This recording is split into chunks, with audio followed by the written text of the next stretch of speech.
20 years ago, I stood in the snow on Christmas Eve as my mother slammed the door in my face. I was 17 years old, accused of a crime I didn't commit and cast out like garbage. My father, the man who taught me to ride a bike, couldn't even look at me. That night, I became invisible to the people who were supposed to love me unconditionally. But here's the thing about being invisible, it gives you the freedom to become anything you want.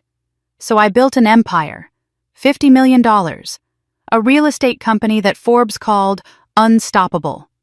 I became the woman they said I'd never be, powerful, successful, untouchable. And for 20 years, my family had no idea I even existed, until they saw me on TV. Suddenly, after 2 decades of silence, an invitation appeared. Come home for Christmas. Let's reconcile. They didn't want their daughter back. They wanted my bank account. So I did something they never expected. I accepted the invitation. I walked back into that house where I was erased, smiled for their cameras, and sat down at their table. They thought I was coming to forgive them. They thought I'd write them a check and play the grateful daughter. They had no idea what I'd discovered. Because while they were planning their perfect Christmas reunion, I was uncovering secrets that would destroy them, secrets about forged documents, stolen identities, and a little girl with my eyes who shouldn't exist. What I said at that Christmas dinner didn't just shock my family, it shattered them. And by the time I was done, the whole world was watching. This is the story of how I went from the daughter they threw away to the woman who took everything back. Stay with me. You won't believe what happens next.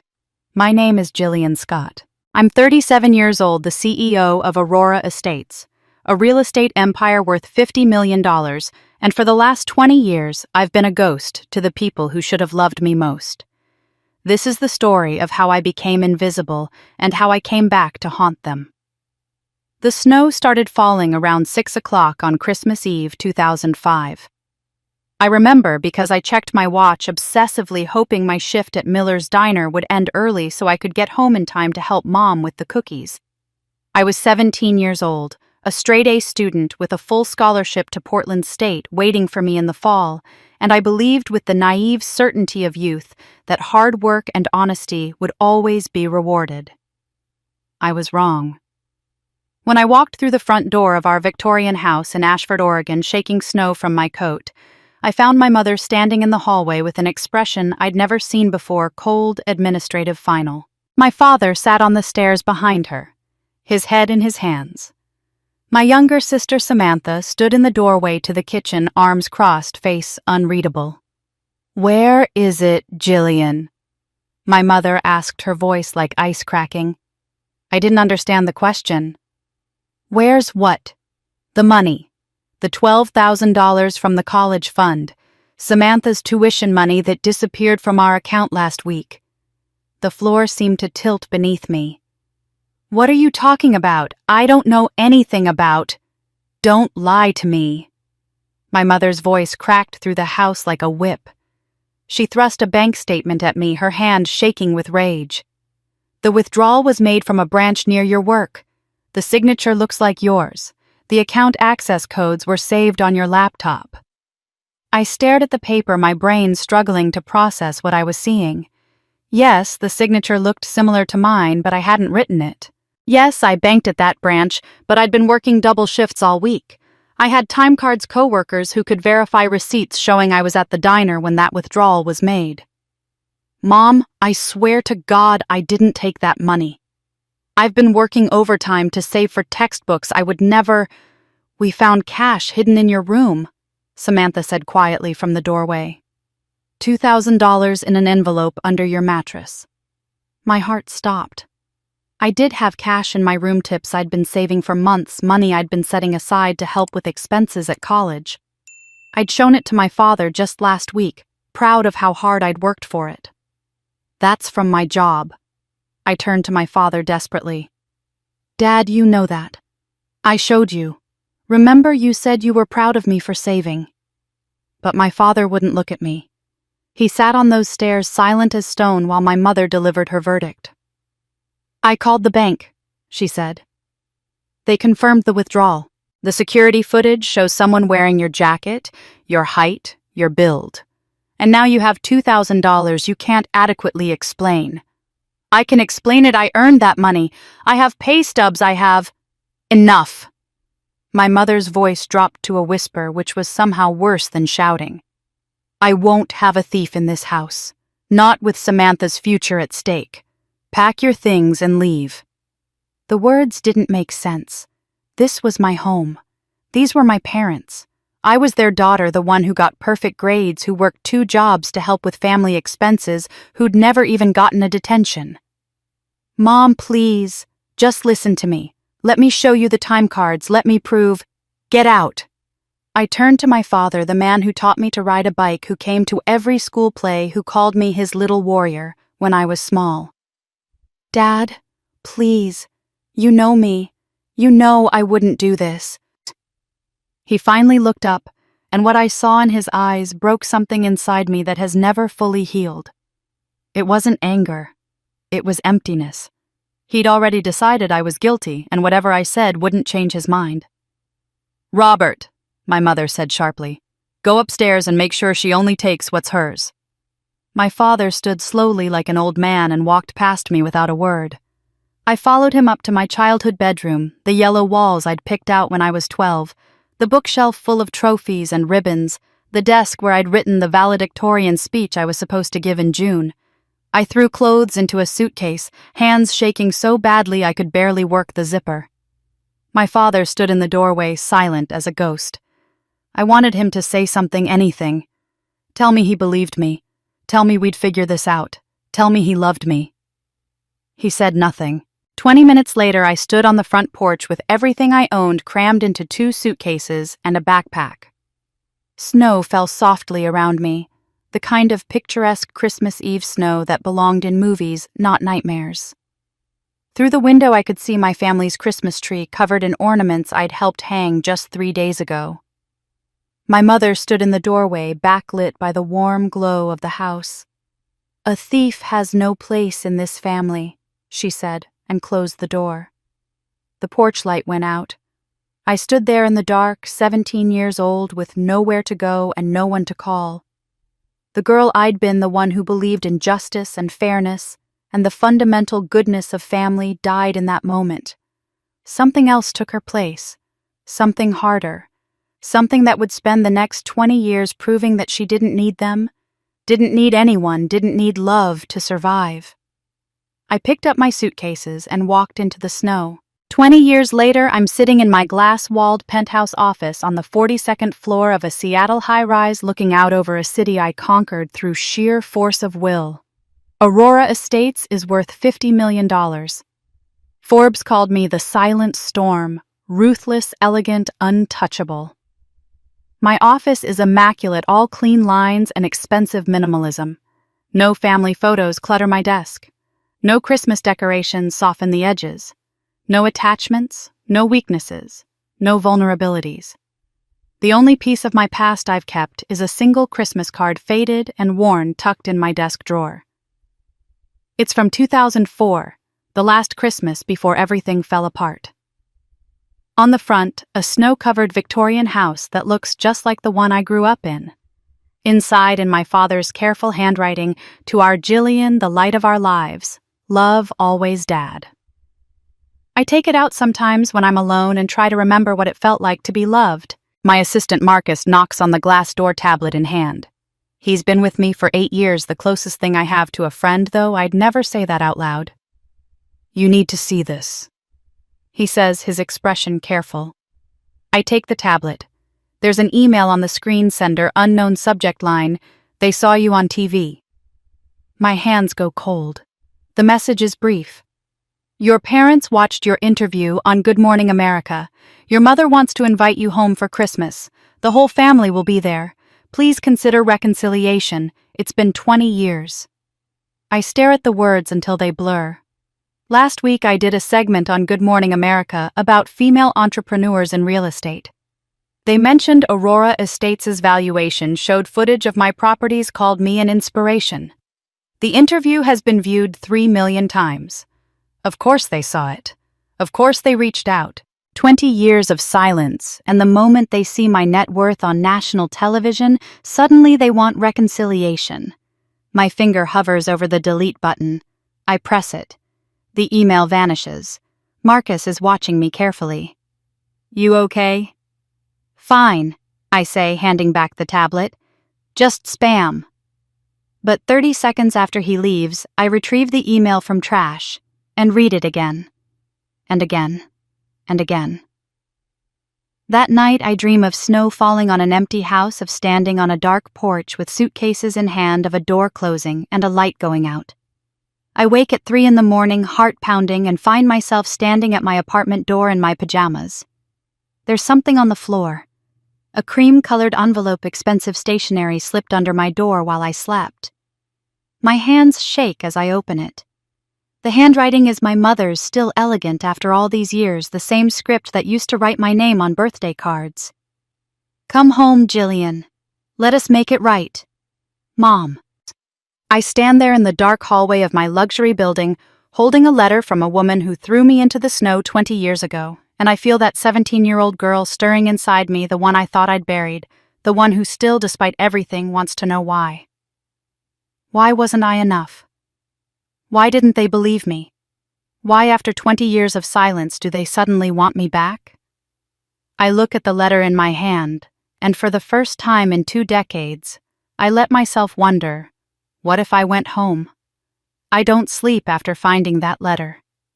Instead, I sit at my floor-to-ceiling windows watching Seattle's lights blur into dawn, turning the envelope over and over in my hands. By the time my alarm goes off at 5 o'clock sharp, I've read those 9 words at least 100 times, searching for hidden meanings in my mother's elegant script. My morning routine is sacred, unchanged for the past decade. It's the scaffolding that holds my life together, the proof that I'm in control even when everything else feels like chaos. I brew a single cup of black coffee using beans I have shipped from a small roaster in Portland, not the Portland near my childhood home, but Portland, Maine, as far from Oregon as I could get without leaving the country. While the coffee brews, I scan the financial news on 3 monitors, absorbing market movements, interest rate changes, economic indicators that will affect my acquisition targets. By 5:30, I'm reviewing property portfolios that my team won't even see until their 9 o'clock meeting. A strip mall in Tacoma that's undervalued by 40%. An office building in downtown Seattle with structural issues the owners are desperate to hide. A residential development in Bellevue where the developer is 3 months from bankruptcy. I see opportunities where others see risk diamonds buried in mud. That's what happens when you spend your formative years learning that safety is an illusion. You stop being afraid of taking calculated gambles. My penthouse is 1,600 square feet of deliberate minimalism. White walls, gray furniture, chrome fixtures that reflect light without warmth. A designer from Architectural Digest once called it breathtakingly austere, which I took as a compliment. There are no family photos on the mantel, no sentimental clutter on the shelves, no evidence that anyone actually lives here, rather than just existing between business deals. The only personal item visible is a single shelf in my office holding the awards I've accumulated over the years. Real Estate Executive of the Year Forbes. 30 under 30. Pacific Northwest Business Leader Award. Trophies that prove my worth in ways that don't require love or acceptance. Marcus arrives at 7:15 exactly as scheduled, carrying my dry cleaning and a folder with today's agenda. He's 42, impeccably organized, and the only person in my life who knows where I came from. I hired him 8 years ago when he was working as a property manager for one of my first acquisitions, and he's been the closest thing I have to a friend ever since, though I've never used that word to his face. "Big day," he says, hanging the dry cleaning in my closet. "The Mercer Island closing is at 10 and the PBS interview is at 2. They want to film in your office, get shots of the city skyline behind you. Very woman on top of the world aesthetic." I nod, still staring at my computer screen, but my mind is elsewhere. Marcus sets down his folder and looks at me carefully. "You're holding the Christmas card again," he observes. I glance down and realize he's right. The faded card from 2004 is sitting on my desk, creased from decades of handling.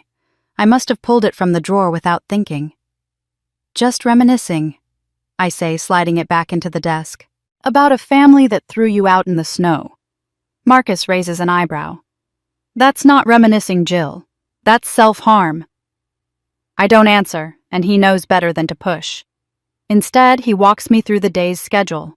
$12 million property closing, conference call with investors, the PBS documentary interview that's supposed to cement my reputation as a self-made success story, dinner with potential partners who want to expand into the California market. The PBS interview happens in my office just after lunch. The host is a woman in her 50s named Diane Chen, warm and professional, with the kind of probing questions that feel gentle until you realize she's dismantling your defenses piece by piece. We talk about Aurora Estates, about my acquisition strategy, about being a woman in a male-dominated industry. She asks about my education, and I tell her about working my way through community college, then state school, taking real estate courses at night while working as a property manager during the day. I don't mention that I was 17 and homeless when I started sleeping in my car between shifts. Then she asks the question I've been dreading. You've built an incredible empire, but you never mention family. Who inspired you? Who supported you along the way? I've practiced this answer for years, refined it until it sounds both honest and impenetrable. I built this company because I learned early that the only person you can rely on is yourself. That lesson was difficult, but it made me stronger. Independence isn't just about financial success, it's about knowing you can survive anything because you've already survived the worst. Diane nods sympathetically, and I can see her mentally filing this away as the overcoming adversity angle. The segment will air next week as part of their Women Who Built Empires series. They'll edit it to make me look inspirational, maybe add some soaring music over shots of my skyline view. What I don't know is that in a Victorian house in Ashford, Oregon, my mother is watching this interview live on the PBS website, surrounded by stacks of past due notices and foreclosure warnings. I don't know that when Diane mentions Aurora Estates is valued at $50 million, my mother's expression shifts from shock to something calculating and cold. I don't know that within hours of the broadcast ending, she'll draft that letter in her elegant handwriting, hands shaking not with remorse, but with desperate opportunity. All I know is that when I get home that evening, I find Marcus waiting in my living room with an expression I've never seen before, something between concern and anger. "We need to talk," he says. I set down my briefcase. "About what?" "About the $5,000 you transfer every month to the Scott Family Hope Foundation." My blood runs cold. "How did you find out about that?" "I'm your assistant, Jill. I process your financial statements. I've known for years, I just didn't say anything because I figured you had your reasons." He pulls up a website on his tablet. "But I started looking into it today. Do you know what this foundation actually does?" I don't answer. The truth is, I've never looked too closely. I just needed to know they were okay, that the house wasn't foreclosed, that they had enough to survive. Some wounded part of me still needed them to exist, even if I couldn't be part of their existence. "It's your mother's vanity project," Marcus continues.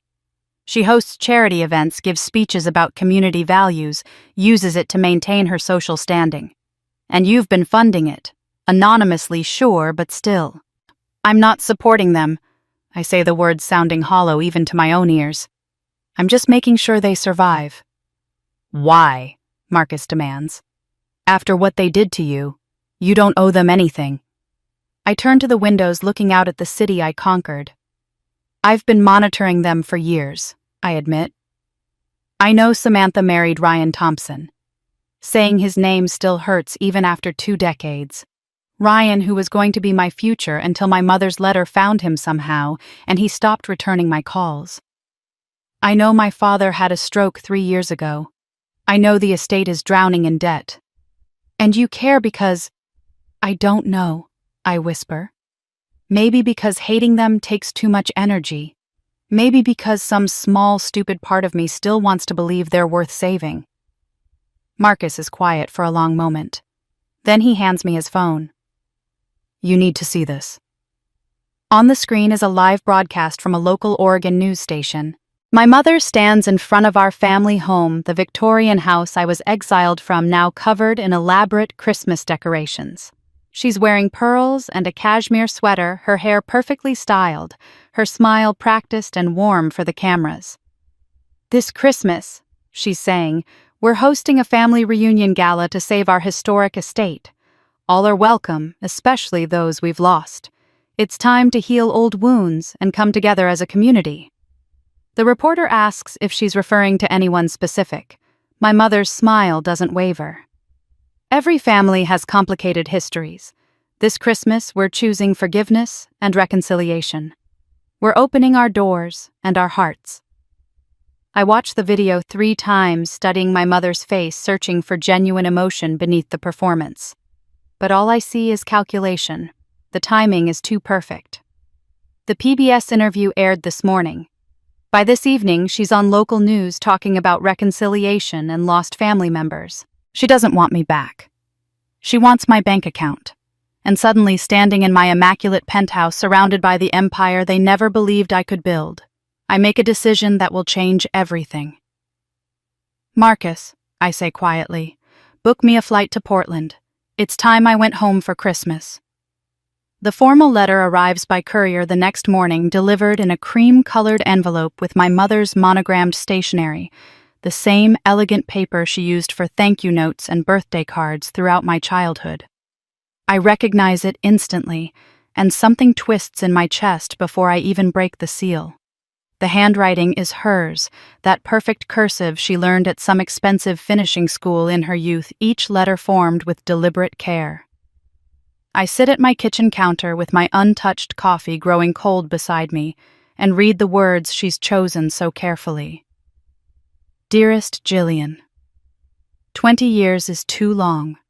Your father speaks your name in his sleep. Samantha asks about you. I was wrong to let you go that night. I was frightened, overwhelmed, and I made a choice I've regretted every day since. This Christmas, please come home. Let us heal as a family. We're hosting a reunion gala on December 23rd. The press will be there, but this invitation is for you, not the CEO. Just my daughter. Please, Mom." I read it 7 times, each reading revealing new layers of carefully constructed emotion. The word "dearest" that she never used when I actually lived under her roof. The claim that my father speaks my name in his sleep, designed to pull at the heartstrings I've spent 20 years trying to deaden. The admission of being frightened and overwhelmed, words that suggest she was a victim of circumstance rather than the architect of my exile. And that final "please," so humble, so vulnerable, so perfectly calculated to make me question my own anger. I search for the manipulation I know must be hidden in these words, the ulterior motive lurking beneath the surface of maternal regret. But she's good at this, always has been. She knows exactly which emotional buttons to push, which memories to invoke, which version of herself to present to get what she wants. The mention of the press being there is particularly interesting. She's framing it as an inconvenient necessity, something separate from her genuine desire to see me, but I know better. The press is the point. This isn't a private family reconciliation, it's a public performance with ticket prices and media coverage. Marcus arrives an hour later and finds me still sitting at the counter, the letter spread in front of me like evidence at a crime scene. He takes one look at my face and goes straight to my wine cabinet, returning with 2 glasses and a bottle of Pinot Noir that's far too expensive for 11 o'clock on a Wednesday morning. "Talk to me," he says, pouring generously. I slide the letter across the counter. He reads it once, then sets it down with the kind of careful neutrality that tells me he's choosing his words precisely. "Forgiveness isn't a gift you give them, Jill," he says finally. "It's a boundary you set for yourself. You need to be clear about what you're actually doing here." "I know what I'm doing." "Do you?" He pulls out his phone and starts scrolling. "Because I've been doing some research since last night. Look at this." He shows me a Facebook event page for the Scott Family Christmas Reunion Gala. The cover photo is a professional shot of my childhood home decorated with thousands of white lights looking like something out of a Hallmark movie. The description talks about healing hope and the power of family, while mentioning that tickets are $500 each, with all proceeds going to save the historic Scott estate from foreclosure. I scroll through the comments.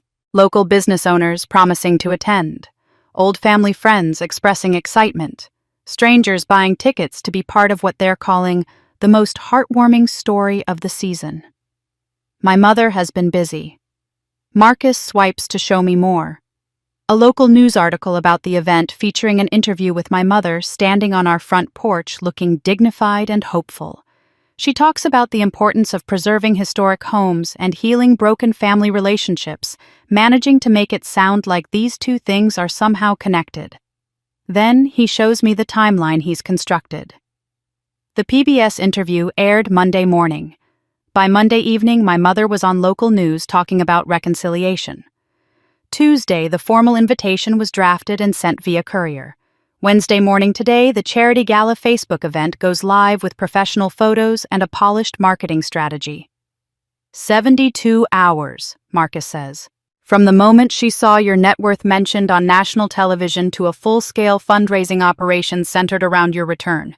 This isn't about reconciliation, Jill. This is about rescue. They're drowning financially and you're the life raft. I take a long drink of wine, letting the truth of his words settle into my bones. Part of me already knew this, has known it since I saw that news clip last night. But hearing it stated so plainly, seeing the evidence laid out in chronological order, makes it impossible to hide behind any romantic notions of genuine maternal regret. So, what are you going to do? Marcus asks. I stand and walk to my living room windows, looking out at the Seattle skyline in the gray November light. 20 years ago, I was a 17-year-old girl standing in the snow with 2 suitcases, wondering if I would survive the night. I slept in my car for 3 months, worked 3 jobs while finishing high school, put myself through community college, 1 class at a time. I built Aurora Estates from nothing, turned myself into someone powerful and untouchable, created an empire that would make them regret every moment they doubted me. And now they want me back. Not because they love me, not because they've had some profound realization about the injustice of what they did, but because they need money and I have it, and they think they can manipulate me into giving it to them. The old Jillian, the girl who believed in fairness and justice, would have ignored this invitation, would have let them drown in their own consequences. But I'm not that girl anymore. I'm a woman who understands that sometimes the most satisfying victory isn't walking away. Sometimes it's walking straight into the trap and turning it inside out.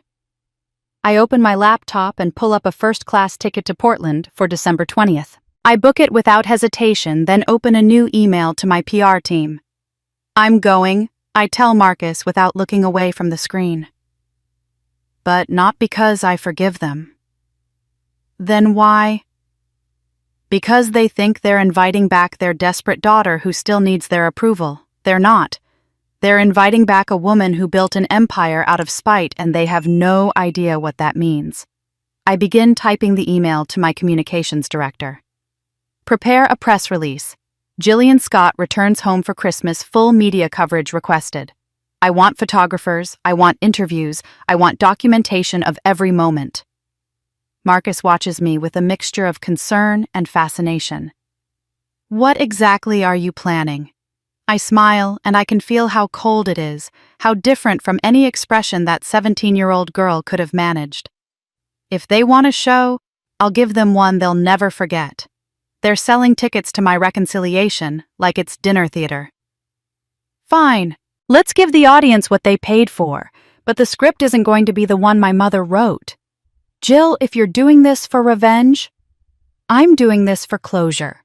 I interrupt. There's a difference. They've had 20 years to wonder what happened to me, to tell themselves whatever story makes them feel better about what they did. It's time they learned the truth. It's time they understood exactly what they threw away that night.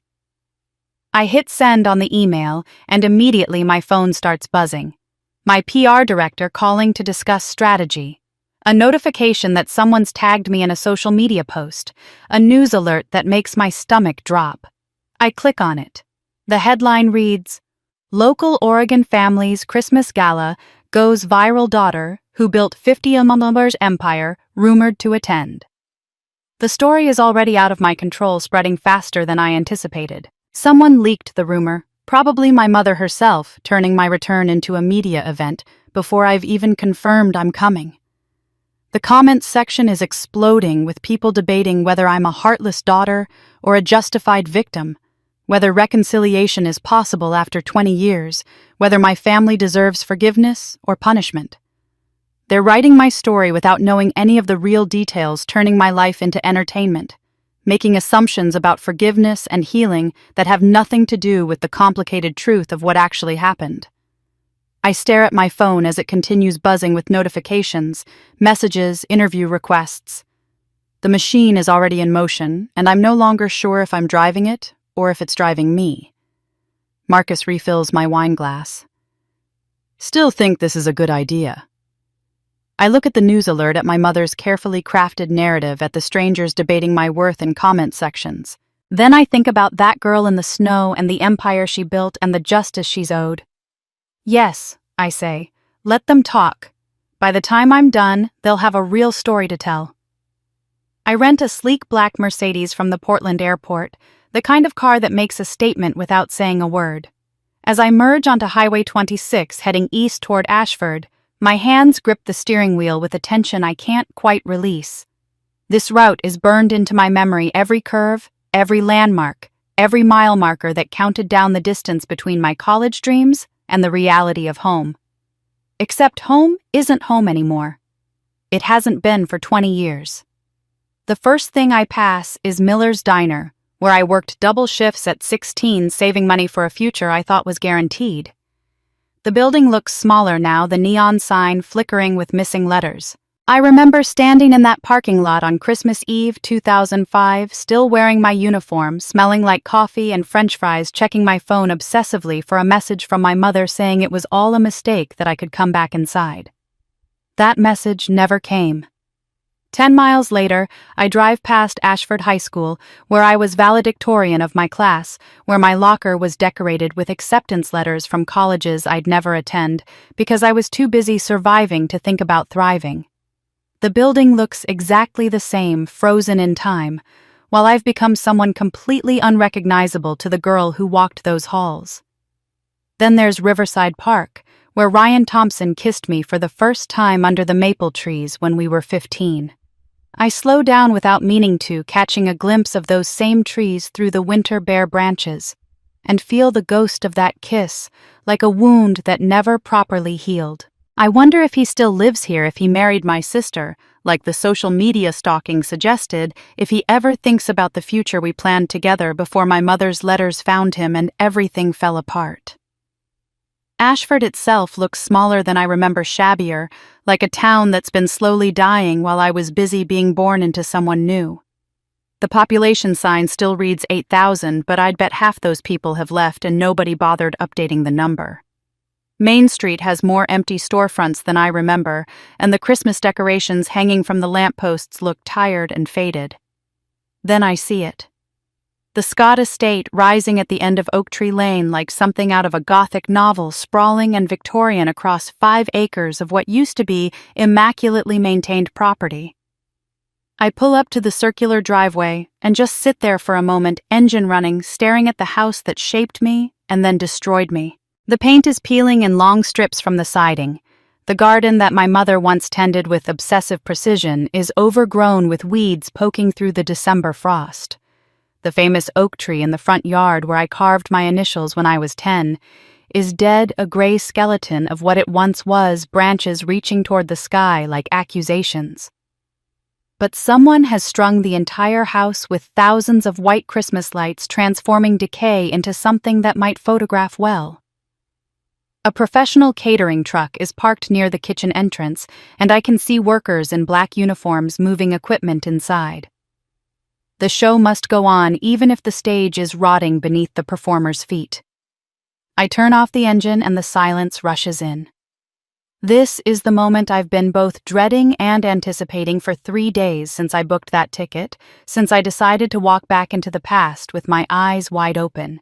Before I can even open my car door, the front door of the house flies open and my mother appears on the porch. arms outstretched, tears already streaming down her perfectly made-up face. "My baby girl," she cries, her voice carrying across the yard with theatrical projection. Margaret Scott is 62 years old now, but she's maintained herself well, still elegant in a cream cashmere sweater set, her hair colored and styled in soft waves, her posture perfect. She looks like money, or at least like someone who used to have it, and is desperately clinging to the appearance. Behind her, I spot a local news crew setting up a camera. Of course, this reunion isn't for me. It's for the audience. I step out of the Mercedes slowly, every movement deliberate and controlled. I'm wearing a charcoal gray suit that cost more than my mother's monthly mortgage payment. My hair pulled back in a sleek ponytail, my expression carefully neutral. I look like exactly what I am, a CEO worth $50 million, not a lost daughter crawling home. My mother rushes down the porch steps and pulls me into an embrace that smells exactly like I remember Chanel No. 5. The same perfume she's worn since I was a child. Her arms wrap around me, her body shaking with what might be sobs or might be performance. And I stand there feeling absolutely nothing. "Welcome home, sweetheart," she whispers into my ear, just loud enough for the camera microphone to catch. "We're so proud of you." The words slide over me like oil on water, unable to penetrate the armor I've spent 20 years constructing. I don't return the embrace. I simply stand there, letting her perform her maternal devotion for the cameras until she finally steps back and wipes delicately at her eyes. "Come inside," she says, linking her arm through mine as if we've done this 1,000 times. "There's so much to prepare for tomorrow's gala." The house smells different, like catering food and rented furniture and fresh paint trying to cover old decay. Everything is staged for the event the spaces I once knew transformed into a venue for strangers.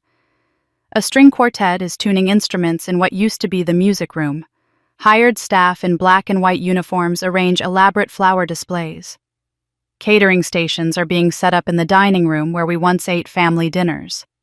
I walk through these rooms like a ghost, touring her own haunting, searching for traces of the girl I used to be. My mother chatters about the gala, about how many tickets they've sold, about the menu and the decorations and the local celebrities who've confirmed attendance, but I'm barely listening. Then I see it. In the formal living room, the family photo wall that my mother maintained with religious devotion throughout my childhood. Graduation pictures, vacation snapshots, wedding photos, a visual history of the Scott family presented for anyone who enters this room. But in the large family portrait from 2004, the last Christmas before everything fell apart, there's a girl-shaped hole where I used to be. Someone has physically cut my face out of the photograph, leaving behind only the outline of where I once stood between my parents. My smile erased my existence, edited from the family narrative. My mother follows my gaze and has the grace to look uncomfortable. "We can get that restored," she says lightly, as if my face was accidentally damaged rather than deliberately removed. "There are wonderful digital services now that can fix these kinds of things." I turn to her with a smile that doesn't reach my eyes, that doesn't carry any warmth or forgiveness. "Don't bother," I say quietly. "I'd rather see who you became without me." Her expression flickers just for a second, and I see something beneath the performance. Fear, maybe. Or calculation. She opens her mouth to respond, but before she can speak, a sound drifts down from upstairs that makes my entire body go rigid. A child's laughter. High and bright and innocent, echoing through the halls of this house that holds nothing but ghosts. My blood runs cold as I stare up at the ceiling, trying to place that sound, trying to understand why it fills me with such inexplicable dread. "Who's upstairs?" I ask, my voice sharper than I intended. My mother's smile doesn't waver, but something shifts in her eyes. "Oh," she says too casually, "that's just Lily, Samantha's daughter, your niece. She's been so excited to meet you." My niece. The word sits strangely in my mind as I process what my mother just said. Samantha has a daughter. A 10-year-old child who's been living in this house, growing up with the grandmother and grandfather who threw me away like trash. The laughter upstairs continues innocent and carefree, and I feel something twist in my chest that I don't want to examine too closely. "I didn't know Samantha had a child," I say, keeping my voice carefully neutral. "Oh, yes," my mother replies, already moving toward the kitchen as if this conversation is finished. "Lily's our little miracle. You'll meet her properly at dinner tonight. It's going to be quite the family affair." Family affair. The words are almost funny considering I haven't been part of this family for 2 decades. But I don't say that. Instead, I let my mother guide me through the rest of the house tour, pointing out all the preparations for tomorrow's gala while carefully avoiding any room that might contain actual memories or honest conversations. By the time dinner rolls around that evening, I've been installed in a guest room, not my old bedroom, which apparently belongs to Lily now, and I've had several hours to steel myself for what comes next. I change into a black cocktail dress that's elegant without being ostentatious, though I know my mother will still catalog every expensive detail. The dining room has been transformed into something out of a magazine spread. The table is set with the good china, the pieces my mother once kept locked in a cabinet and only brought out for important guests. Crystal champagne flutes catch the light from an elaborate chandelier. There are 12 place settings, which means this isn't an intimate family dinner, but another performance, another opportunity for my mother to show off her reconciliation to an audience. I'm the first to arrive in the dining room, which gives me a moment to observe as others file in. My father appears in a wheelchair pushed by a nurse I don't recognize. Robert Scott is 70 now, and the stroke has aged him in ways that make my heart clench despite everything. His left side droops slightly, and his movements are slower, more deliberate.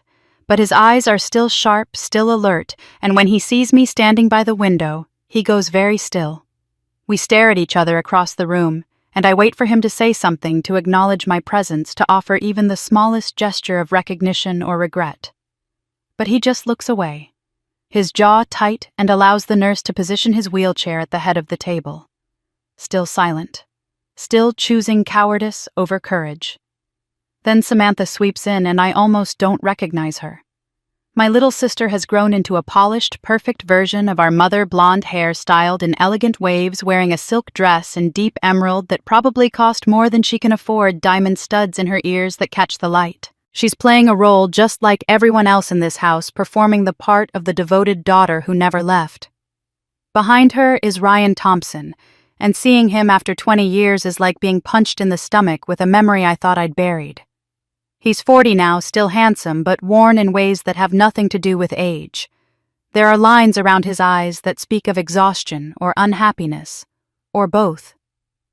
He's wearing a suit that doesn't quite fit right, his tie slightly crooked, and when his eyes meet mine across the room, I see something flash in them.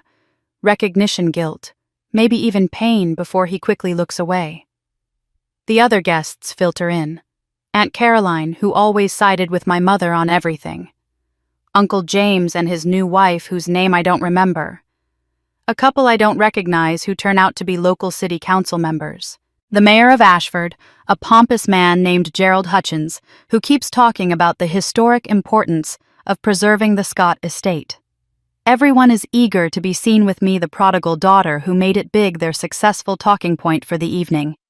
My mother orchestrates the seating with the precision of a general planning a battle. I'm placed between the mayor and Aunt Caroline, positioned where I can be displayed but not allowed to control the conversation. Samantha and Ryan sit directly across from me, close enough that I can't avoid looking at them, far enough that private conversation is impossible. My father sits at the head of the table in his wheelchair, still silent, still unable or unwilling to meet my eyes. When everyone is seated, my mother stands raising her champagne flute with a practiced smile that doesn't reach her eyes. "To second chances," she announces, her voice carrying that theatrical quality I remember from childhood. "And to the daughter who reminds us that strength can bloom from adversity." The words are beautiful and completely hollow. Everyone drinks. Everyone murmurs agreement. No one mentions that the adversity I bloomed from was created in this very room at this very table by the woman who's now toasting my resilience. The meal begins, And it's an elaborate production course after course of expensive food prepared by the catering company served by hired staff who move through the room like ghosts. The conversation flows around me, carefully choreographed to appear natural while avoiding anything resembling honesty. Samantha mentions that difficult time when we were all so young and confused, as if my exile was a mutual misunderstanding rather than a calculated cruelty. Aunt Caroline comments on how misunderstandings can tear families apart, nodding sagely as if she's offering profound wisdom instead of rewriting history. The mayor talks about the importance of forgiveness and community, completely unaware that he's performing in a play where he doesn't know the real script. No one speaks the truth. No one says the words accused, theft, liar, exile. No one acknowledges that they branded a 17-year-old girl a criminal and threw her into the snow on Christmas Eve. The past has been sanitized, repackaged, made palatable for public consumption.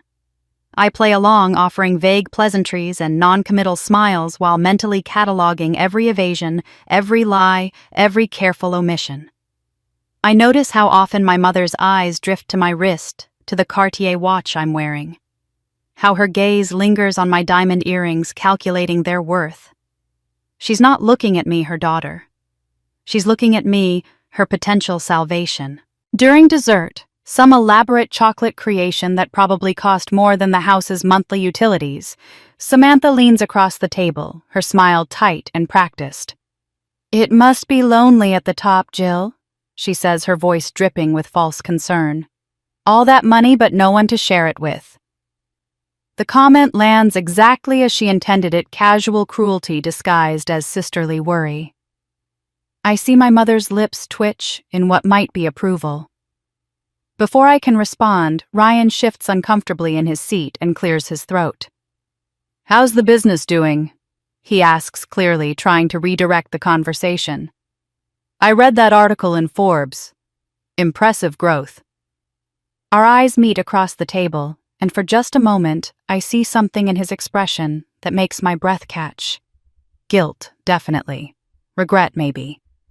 But there's something else, too. Something that looks almost like a warning, like he's trying to tell me something he can't say out loud. Before I can decipher it, Samantha's hand slides over his on the table, her fingers curling possessively around his.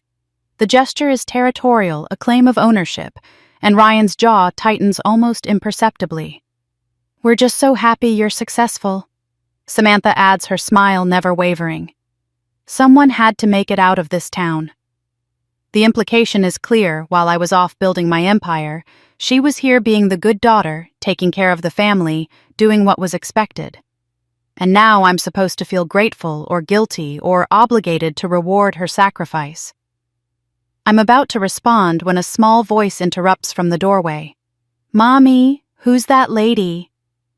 Everyone turns. Standing in the doorway in pink pajamas decorated with unicorns is a little girl, maybe 10 years old, with blonde hair falling loose around her shoulders. She's staring at me with eyes that make my heart stop. Eyes that I recognize because I see them every morning in my own mirror, dark brown, wide set, with that same slight upturn at the outer corners that my father used to call Scott eyes. But my father's eyes are blue. Samantha's eyes are blue. Ryan's eyes are hazel. This child is staring at me with my own eyes, and suddenly nothing in this room makes sense anymore. Samantha moves so quickly she nearly knocks over her wine glass. "Sweetie, you're supposed to be in bed." Her voice is too bright, too loud, carrying that edge of panic parents get when their children say something they shouldn't. But Lily doesn't move from the doorway. She's staring at me with an intensity that's unsettling in someone so young, her head tilted slightly to one side, as if she's trying to solve a puzzle.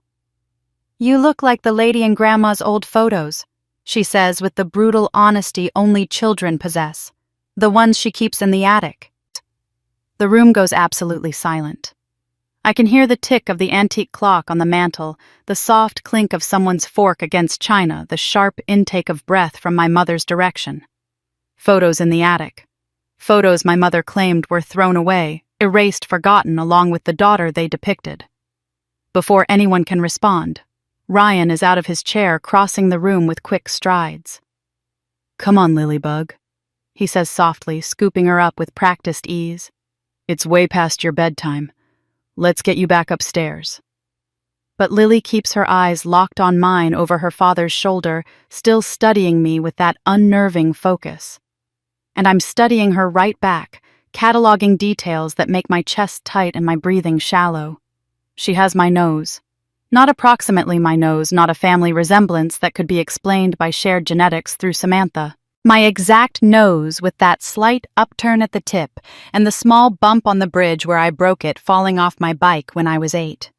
She has my eyes. Those dark brown eyes that neither of my blue-eyed parents could explain, that marked me as different from the moment I was born, that I now know mark me as someone else's biological child entirely.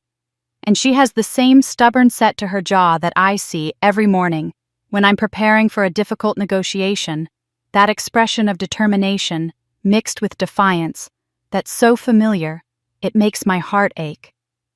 The resemblance isn't the vague similarity of an aunt and niece.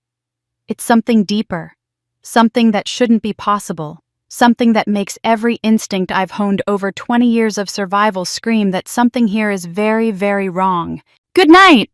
Lily calls out as Ryan carries her toward the stairs, and she waves at me with small fingers, a gesture so innocent and sweet that I feel something crack in the armor I've spent 2 decades constructing.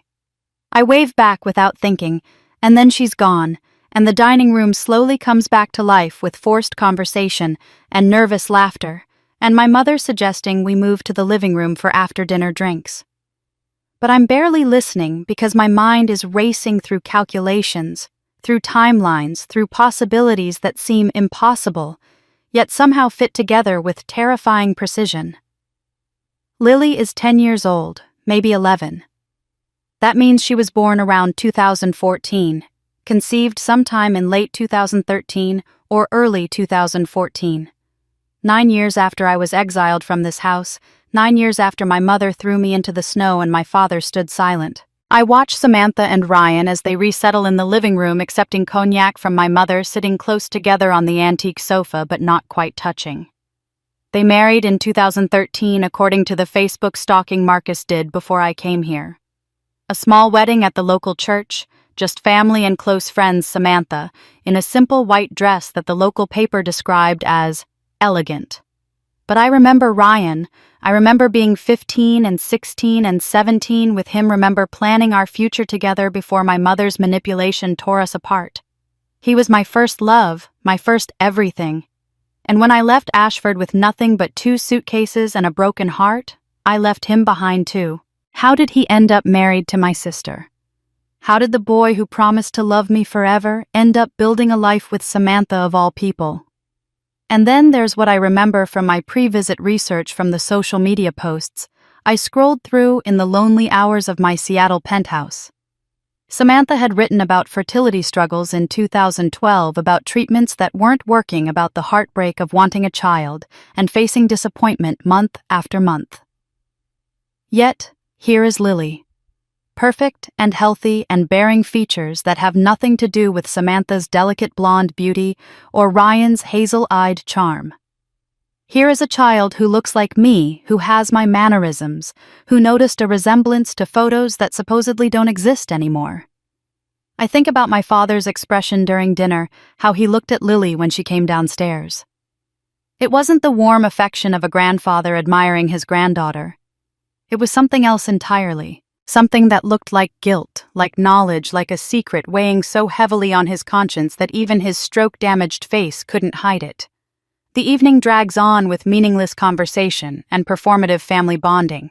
I smile and nod and say the right things while my mind works through scenarios, through possibilities, through questions I don't yet know how to ask. Finally, mercifully, the guests begin to leave. The mayor shakes my hand and talks about tomorrow's gala. Aunt Caroline hugs me with too much perfume and too little sincerity. The city council members promise to see me at the event. Samantha and Ryan excuse themselves to check on Lily, and I watch them climb the stairs together, noticing how Samantha's hand grips Ryan's arm just a little too tightly, how his shoulders are tense beneath his ill-fitting suit jacket. My mother suggests I get some rest, that tomorrow will be a long day, that I should sleep in my old room, which has been preserved just as you left it. But when I climb the stairs and open the door, I find it's not my old room at all. It's a guest room decorated in neutral tones with none of my belongings, none of my posters or books or trophies. My actual childhood bedroom, I learned earlier, now belongs to Lily. Even here, I've been erased and replaced. I lie in the unfamiliar bed, staring at the ceiling, unable to quiet my racing thoughts. The house settles around me with creaks and groans I remember from childhood, and sleep feels impossible. Around midnight, I give up and slip out of bed, padding downstairs in my pajamas and bare feet. I'm not sure what I'm looking for, just that I need to move to investigate to find some answer to the questions that are keeping me awake. That's when I see the light coming from my father's study, that forbidden room where important documents and family secrets were always kept locked away. I move quietly down the hallway and peer around the doorframe. My mother sits at the desk, illuminated by a single lamp, going through stacks of paperwork with the focused intensity of someone looking for something specific. Financial documents by the look of them. Bills and statements and official-looking forms. When she senses my presence and looks up, her hands move with guilty quickness, shuffling the papers into a drawer and sliding it shut. "Can't sleep?" she asks, forcing brightness into her voice that sounds hollow in the quiet house. "I understand. It must be strange being back after so long. Tomorrow's the big gala. You'll meet everyone, see how much this community still cares about this family." I lean against the doorframe, studying her in the lamplight. "Tell me about Lily," I say, keeping my tone casual, conversational. Something flickers in my mother's expression, too quick to name but unmistakably there. "Oh, she's our miracle," she says, but her voice has gone careful, guarded. "Samantha and Ryan tried for years to have a child. The doctors said it might never happen, and then suddenly there she was. God's timing, you know. Everything happens for a reason." She's lying. I can feel it in the way she won't quite meet my eyes, and the tension in her shoulders, and the practiced quality of her words. This is a story she's told before, rehearsed and perfected. "She looks like me," I say quietly. "Family resemblance." My mother replies too quickly. "The Scott genes are strong. You can see it in the nose, the eyes. It skips generations sometimes." But we both know I don't have Scott genes. We both know the hospital made a mistake 37 years ago, that the blood tests revealed I'm not biologically related to this family at all. My mother stands smoothing her skirt, moving toward the door in a clear dismissal. "You should get some rest, Jillian. Big day tomorrow." As she passes me, I notice the drawer she shoved the papers into isn't fully closed. A corner of what looks like a medical document peeks out, official letterhead visible even in the dim light.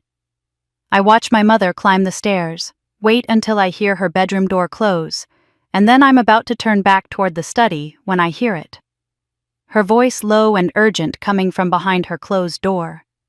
She's on the phone. I move silently up the stairs, pressing myself against the wall near her room, straining to hear. "I told you she's asking questions about Lily." My mother hisses into the phone, her voice tight with stress. "She noticed the resemblance. She's not stupid. We need to handle this before she finds out the truth." My blood turns to ice. I stand frozen in the hallway, barely breathing as my mother continues. "I don't care what it costs. Keep those records buried. If she discovers what we did, everything falls apart." I don't sleep for the rest of the night. I lie in that guest room bed, listening to my mother's muffled voice through the walls, trying to make out words, trying to understand what truth she's so desperate to keep buried. By the time dawn breaks over Ashford, I've made a decision. If they're hiding something, I'm going to find it. The house comes alive early with preparation for tonight's gala. Caterers arrive before 7, hauling equipment through the kitchen. Florists arrange elaborate centerpieces in the dining room. A crew arrives to set up a temporary stage in the ballroom. Everyone is too busy to notice me slipping down the hallway toward my father's study. The drawer is locked now. Of course it is. My mother isn't careless enough to leave evidence sitting around. Not when she knows I'm in the house asking questions, noticing things I shouldn't notice. But old habits die hard, and some things about this house never change. My mother has kept spare keys in the same place for 30 years inside a hollowed-out book on the second shelf of the library, a leather-bound copy of Pride and Prejudice that she bought for decoration and never actually read. The key slides into the lock with a soft click that sounds deafening in the quiet study. Inside the drawer, I find a manila folder labeled Mortgage Restructuring 2022 in my mother's precise handwriting. My hands are shaking as I open it, and what I see makes my vision blur at the edges. The house was refinanced 3 years ago for $800,000. The paperwork is official notarized, bearing the seal of Columbia River Bank and the signatures of multiple witnesses. And there, on the cosigner line, is my name, Jillian Marie Scott, written in what looks exactly like my handwriting, my signature replicated with enough precision that a casual observer would never question its authenticity.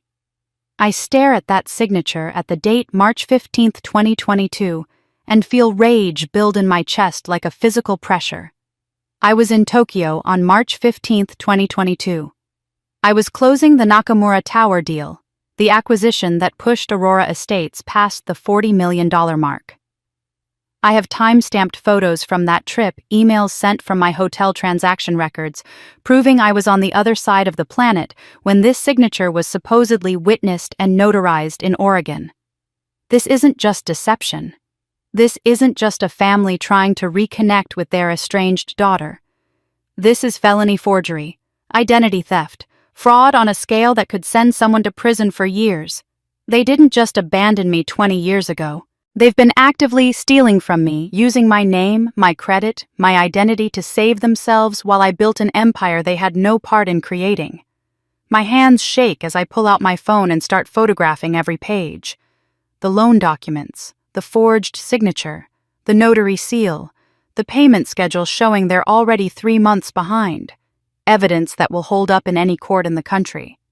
But there's more in the drawer.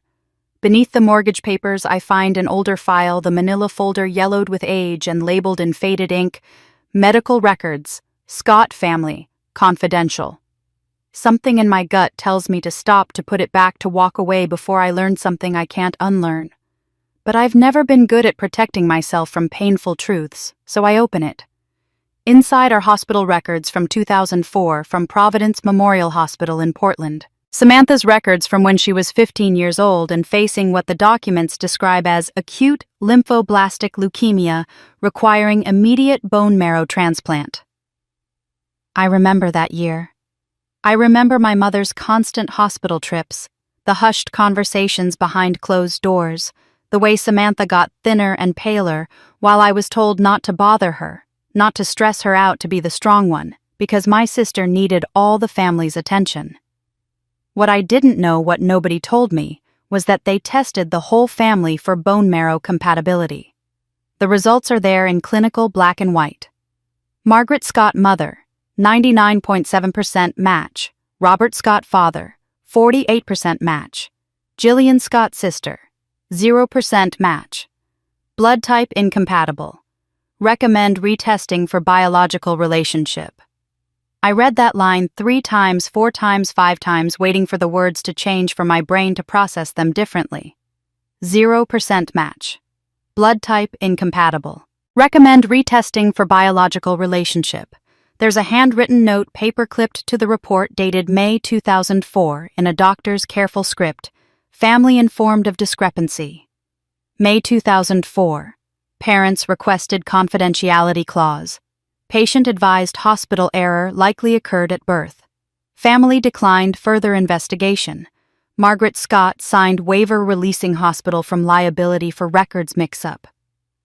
The paper trembles in my hands. I set it down on the desk because I'm afraid I'll tear it, afraid the physical evidence will disintegrate if I hold it too tightly. They knew. In May 2004, when I was 16 years old and preparing for my junior year of high school, when I was still their daughter in every way that mattered, they discovered I wasn't biologically related to them. Some hospital error, some terrible mix-up in 1987 when I was born, meant the baby they brought home wasn't actually theirs. And they said nothing. They requested confidentiality. They signed waivers. They kept me in the dark while they processed this information, while they decided what it meant, while they figured out what to do with the stranger living in their house. I think about the year that followed. 2004 to 2005, my senior year of high school. How my mother grew colder, more distant, more critical of everything I did. How family dinners became tense affairs where I felt like an outsider at my own table. How Samantha recovered from her illness became the golden child who could do no wrong while I became the problem that needed solving. By Christmas 2005, my mother had found her solution. Frame the wrong daughter as a thief. Cast her out with righteous indignation. Let the community think she was protecting the family from a criminal rather than admitting she was discarding a child who didn't share her blood. It's so clean, so perfectly calculated. No guilt required when you're just correcting a mistake, when you're prioritizing your real daughter over the hospital's error. I sit in that study as pieces click into place with sickening precision. They discovered I wasn't theirs in 2004. They had a year to process it, to plan, to decide. And in 2005, they found their excuse to erase me completely, to focus all their resources and love and attention on Samantha, without the burden of pretending to care about a stranger. The family could move forward unburdened by the daughter who never should have been theirs in the first place.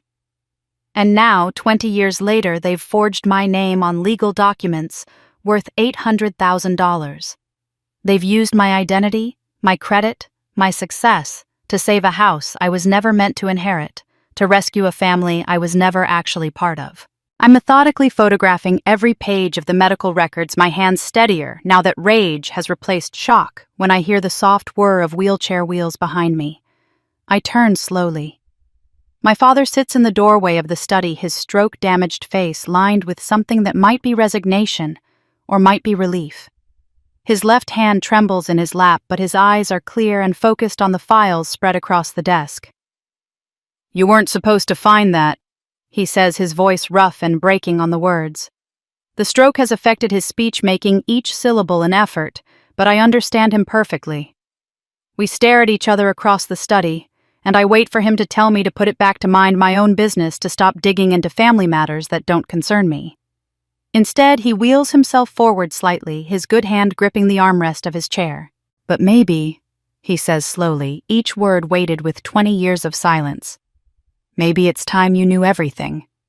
My father wheels himself fully into the study and uses his good hand to push the door closed behind him. The click of the latch sounds final, like we're sealing ourselves into a confession booth where the only witness is truth. "We didn't know until you were 17. He begins his words, slow and deliberate, shaped carefully around the stroke damage that's left half his mouth unwilling to cooperate. "You have to understand that. For 17 years you were ours, completely, unquestionably ours." I remain standing by the desk, the medical files still spread before me like accusatory evidence. I don't make this easier for him. I just wait. "You were brought home from Providence Memorial on October 3, 1987. He continues, staring at his trembling left hand as if it belongs to someone else. 7 pounds 4 ounces, dark hair, dark eyes. The most beautiful thing your mother and I had ever seen. We had no reason to question anything. You were our firstborn, our daughter." The word daughter catches in his throat, and I watch him struggle with it, with the weight of what that word meant for 17 years and what it means now. When Samantha got sick in 2004, when they said she needed a bone marrow transplant, we all got tested. You, me, your mother. It was routine. We expected someone in the family to match. He pauses, gathering strength for what comes next. "The hospital called us in for a private meeting. Said there was an irregularity in the test results. You weren't compatible with Samantha, not even close. Different blood type, different genetic markers, different everything." I close my eyes briefly, imagining that meeting. My parents sitting in some sterile hospital office being told their daughter isn't actually their daughter, that some catastrophic error occurred 17 years ago, and nobody noticed until a life-or-death medical crisis forced the truth into the open. They investigated, my father says. Went back through records from 1987, found that there were 2 baby girls born within 3 hours of each other that night. Similar weights, similar appearances. The records got mixed up. Someone put the wrong bracelet on the wrong baby, and nobody caught the mistake. His voice breaks completely now, tears running down the side of his face that still has feeling. We took home the wrong child, and some other family took home ours. The room tilts. I grip the edge of the desk to steady myself. We hired a private investigator, he continues. Had to know who you really belonged to, what happened to our biological daughter. It took him 6 weeks to track down the other family. He meets my eyes for the first time, and what I see there is grief so deep it could swallow cities. Michael and Sarah Chen. They died in a car accident in 1995. Interstate 5 just south of Seattle. Your biological father was a musician. Your biological mother was a middle school teacher. By all accounts, they were good people who loved their daughter very much. My knees give out. I sink into the leather chair behind the desk, trying to process what he's telling me. I had real parents. Biological parents who raised me until I was 8 years old, except they didn't, because I was here living with the Scotts, while their actual daughter was somewhere else, living a life that should have been mine. What happened to her? I whisper. To your real daughter? She died with them, my father says quietly. In that same accident. She was 8 years old. Emma Chen, they called her. We saw photos. She had your mother's blonde hair, my eyes. She was ours by blood, and we never got to meet her. The cruelty of it is staggering. They lost their biological daughter before they even knew she existed, while simultaneously discovering that the daughter they'd raised for 17 years wasn't actually theirs. No wonder my mother broke. Your mother struggled with it, my father says, and I can hear the careful neutrality he's trying to maintain, the attempt to explain without excusing. She became obsessed with Samantha, called her our real daughter when she thought I couldn't hear. I argued with her, told her you were both our daughters, that biology didn't matter, that we'd raised you and loved you, and that made you ours. He laughs bitterly. But something in Margaret broke after we lost Emma, after the cancer scare. She convinced herself that keeping you was a betrayal of Samantha, that we had limited resources and should invest them in our biological child. So she framed me, I say flatly. The theft, the money, all of it was fabricated. He nods, shame etched into every line of his weathered face. She withdrew the money herself, 2 weeks before Christmas, in cash from a branch near your work. She wore a wig, sunglasses, practiced imitating your signature. Then she planted $2,000 in your room and told me you'd stolen from the family. His tears flow freely now. I should have stopped her. I should have demanded proof, investigated, protected you. But I chose peace over justice. I chose to believe the lie because it was easier than confronting your mother, easier than admitting what we'd become. You let her destroy me, I say, and my voice is surprisingly steady. You stood in that doorway and watched her throw me into the snow, and you said nothing. I know. The words are barely audible. I've lived with that silence every day for 20 years. I've paid for it with my health, my conscience, every moment of peace I might have had. But knowing I deserve this suffering doesn't change what I did to you. Doesn't give you back what we stole. We sit in silence for a long moment, the study heavy with confessions and regrets that can never be taken back. Outside, I can hear the caterers setting up for tonight's gala, the sounds of a party being constructed on the foundation of lies. Why are you telling me this now? I finally ask. Because you deserve to know the truth before tonight, he says. Before your mother tries to manipulate you into saving this house, this family, this lie we've been living. You deserve to make your choices with your eyes open. I want to thank him for this honesty, but I can't. It's 20 years too late, purchased with desperation rather than offered with genuine courage. Still, it's something. It's more than my mother has given me. I'm about to respond when I hear her voice drifting from somewhere upstairs. My mother on her phone, her tone clipped and businesslike. I hold up a hand to silence my father and move quietly to the study door, opening it just enough to hear. The investment opportunity that Jillian represents. My mother is saying, her voice carrying down the stairwell with perfect clarity. We need to play this carefully, Ethan. She's built an empire. If we handle this right, we can secure a significant settlement. I pull out my phone thumb, finding the voice recording app, hitting the red button. My father watches me from his wheelchair, understanding dawning in his eyes.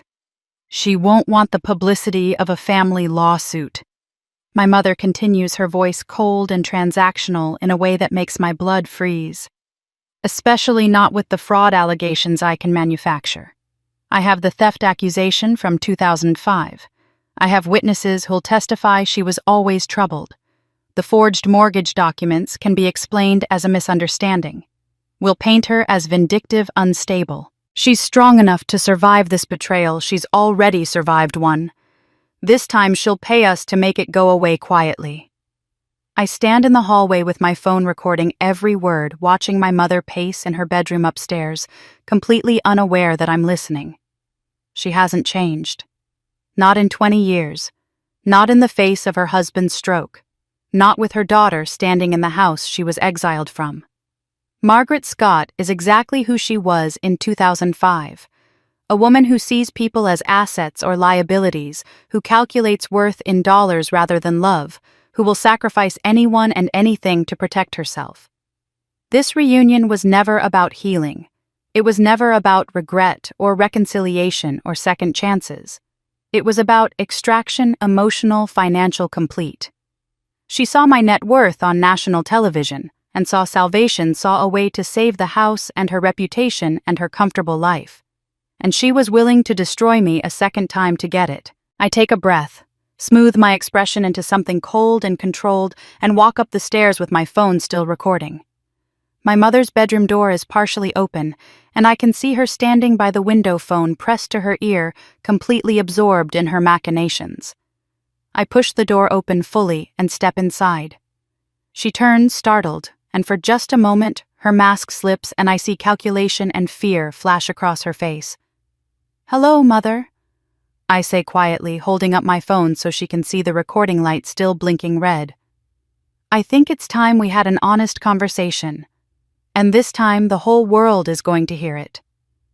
My mother's face goes white as she stares at the phone in my hand, at the recording light that's captured every word of her conversation with this mysterious Ethan, every cold calculation about how to extract money from the daughter she destroyed 20 years ago. "Jillian," she says, her voice shifting instantly into something softer, more maternal, the performance clicking into place like a mask. "Sweetheart, you don't understand what you heard. That was just... save it." I interrupt, my voice quiet and deadly calm. "I have everything I need. The forged mortgage documents. The medical records proving you knew I wasn't your biological daughter. Dad's confession about how you fabricated the theft accusation. And now this." I hold up the phone. "You plotting with someone named Ethan to extort me? It's over, Mother. Whatever game you thought you were playing, you just lost." She opens her mouth, closes it, and for the first time in my life, I see Margaret Scott at a complete loss for words. I turn and walk out of her bedroom, down the stairs, past my father who's still sitting in his wheelchair in the study doorway, watching me with something that might be pride or might be fear. I need air. I need space. I need to think. I grab my coat from the hall closet and step out into the winter evening. The temperature has dropped and fresh snow is falling softly over the garden where I used to play as a child, back when I thought this was my home and these were my people. I'm standing by the frozen fountain, breathing clouds into the December air, when I hear footsteps crunching through the snow behind me. "Jillian." I turn. Ryan Thompson stands a few feet away, hands shoved in his jacket pockets, looking older than his 40 years. The security lights from the house cast shadows across his face, highlighting the lines of exhaustion and regret. "I need to tell you something," he says, his voice rough. Before you hear it from someone else. Before tomorrow night when everything explodes. I wait, saying nothing. After 20 years, he can take his time finding the words. In 2005, your mother offered me $50,000 to leave town and never contact you again. The words hit me like a physical blow, even though some part of me already suspected something like this. Of course she did. Of course Margaret Scott, who orchestrated everything else with surgical precision, wouldn't leave my first love to chance. I was 19, Ryan continues, his voice cracking. Broke scared trying to help my family keep our construction business afloat. My dad had some tax issues, nothing major, just paperwork mistakes, but your mother found out about them. She said if I didn't take the money and disappear, she'd report him to the IRS. Make sure we lost everything. Destroy my family. He pulls out his phone, opens a banking app, turns the screen toward me. I see an account statement showing a balance of $180,000. I've never spent a single dollar of it, he says. 20 years of compound interest just sitting there. I kept it in case I ever found the courage to give it back to you, to tell you the truth, to explain why I disappeared without a word. I stare at that number, at the evidence of his guilt preserved for 2 decades, and I don't know whether to be moved or furious. She didn't stop there, Ryan says, and now his voice is thick with bitterness that matches my own. After I left, she sent you letters. Fake letters, supposedly from me, saying terrible things. That I never really loved you. That you were too ambitious, too focused on yourself, that I couldn't handle being with someone who thought they were better than everyone else. My breath catches. I remember those letters arriving one after another in the mailbox of the friend's couch I was sleeping on. I remember reading them through tears, feeling like the last piece of my old life was crumbling. I never questioned their authenticity because the handwriting looked right. The details were specific, and I was 17 and alone and willing to believe that everyone I'd ever loved had been lying to me. You never saw them, did you? Ryan asks gently. Your mother intercepted your mail that whole year. Anything I actually tried to send you, she destroyed. And she did the same thing to me. I got letters supposedly from you on your stationery in your handwriting. They said you were glad I'd left, that you'd moved on, that you had better things to do than waste time on a townie with no future. I close my eyes, feeling the full scope of her manipulation settle over me like suffocating weight. She didn't just separate us. She engineered our destruction with forged letters and manufactured cruelty, making each of us believe the other had betrayed us, ensuring we'd never reach out, never question, never discover the truth. She orchestrated our separation like a military operation, Ryan says, and I hear something break in his voice. And then years later, when I moved back to Ashford after my dad died, when Samantha needed someone and I was broken and guilty and convinced I owed your family something for taking that money, your mother convinced me that marrying her was how I could make things right. That I owed the Scotts my loyalty, that you'd moved on to bigger and better things and wouldn't care anyway. You married my sister out of obligation, I ask, opening my eyes to look at him. I married her because I thought I deserved to be unhappy, he says quietly. Because I thought maybe if I gave the Scotts what they wanted, it would somehow balance the scales for what I'd done to you. I was young and stupid and so buried in guilt that I couldn't see I was just letting your mother manipulate me all over again. We stand in the snow-covered garden, 2 people whose lives were systematically dismantled by a woman who saw love as a weakness and control as survival. The fountain between us is frozen solid ice, preserving water in mid-flow, stopped in time like everything else in this cursed place. I'm sorry, Ryan says, and the words sound inadequate, useless against 20 years of damage. I know sorry doesn't fix anything. But I need you to know that every day for 20 years I've regretted taking that money.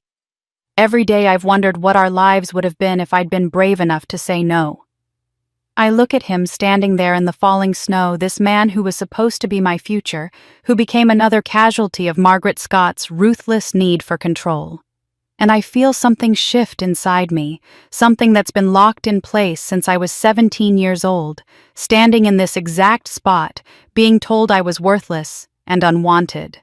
For 20 years, I've carried shame, The shame of being abandoned, of being the wrong daughter, of being unlovable enough that my own parents could throw me away. I built an empire trying to prove I had value, trying to demonstrate that their rejection was their loss, trying to become so successful that the girl they discarded would haunt them. But I wasn't weak. I wasn't flawed. I wasn't the problem. I was targeted by a master manipulator who saw her non-biological daughter as a threat to her real child's resources, who calculated the most efficient way to erase that threat, who then continued to profit from my absence while simultaneously using my name and identity to save herself when her world started crumbling. My mother didn't just reject me. She systematically dismantled my entire support system, isolated me, destroyed my relationship, and then crafted a narrative where she was the wounded mother whose ungrateful daughter abandoned the family. I spent 2 decades proving I was worthy of love.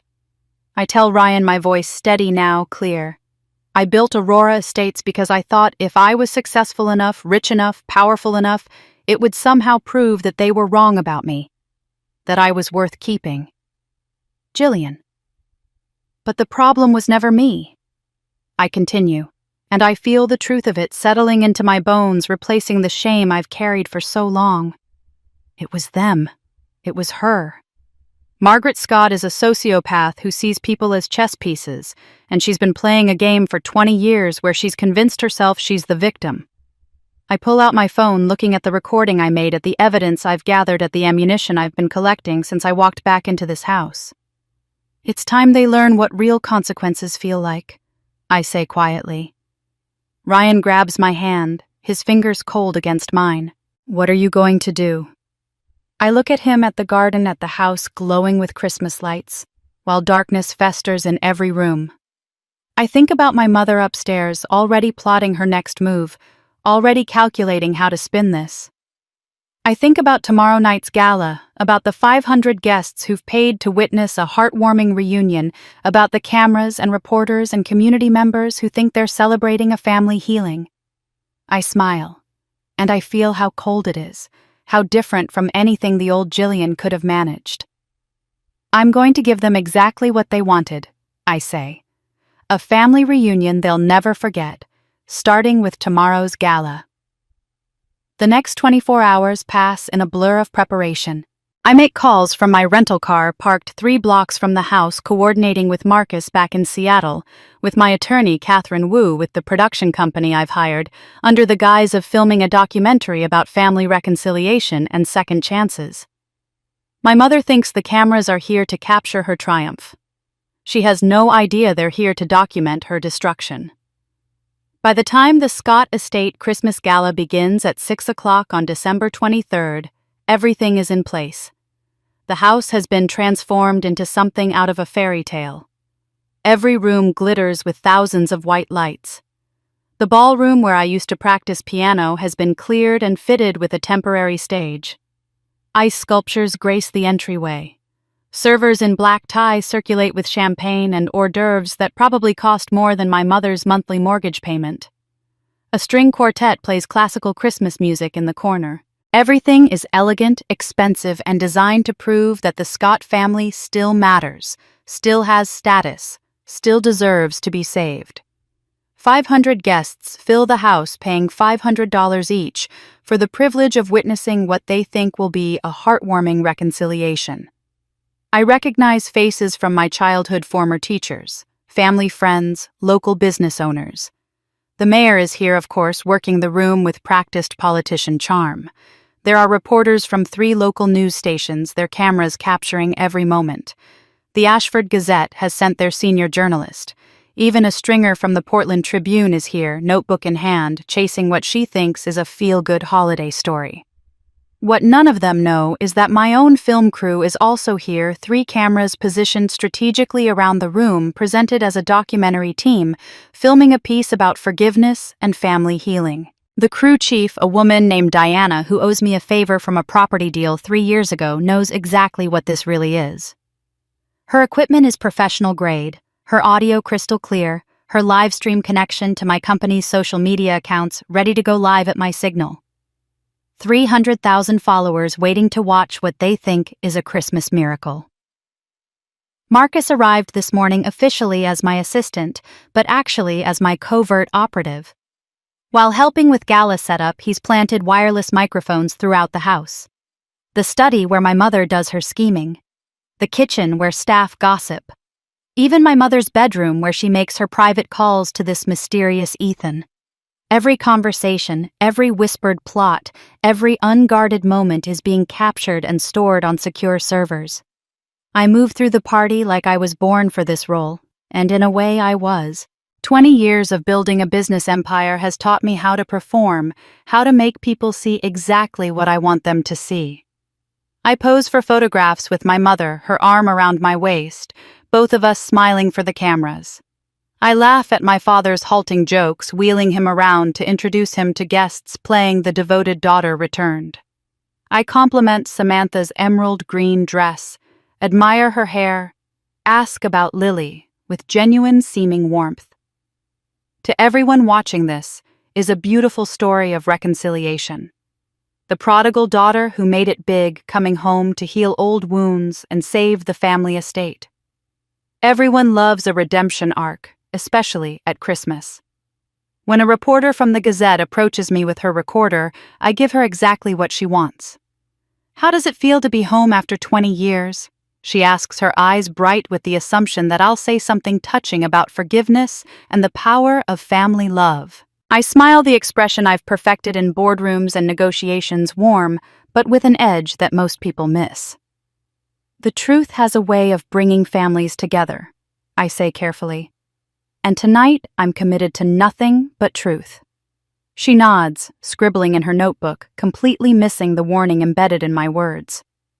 At 7:45, right on schedule, my mother appears at my elbow and guides me away from a conversation with the mayor. "A private moment before the big announcement," she says, her voice pitched for the guests nearby to hear, maternal and warm. "Just mother and daughter." She leads me to the study, closing the door behind us, and I watch her mask drop the moment we're alone. The warm mother disappears, replaced by the calculating strategist I've come to know so well.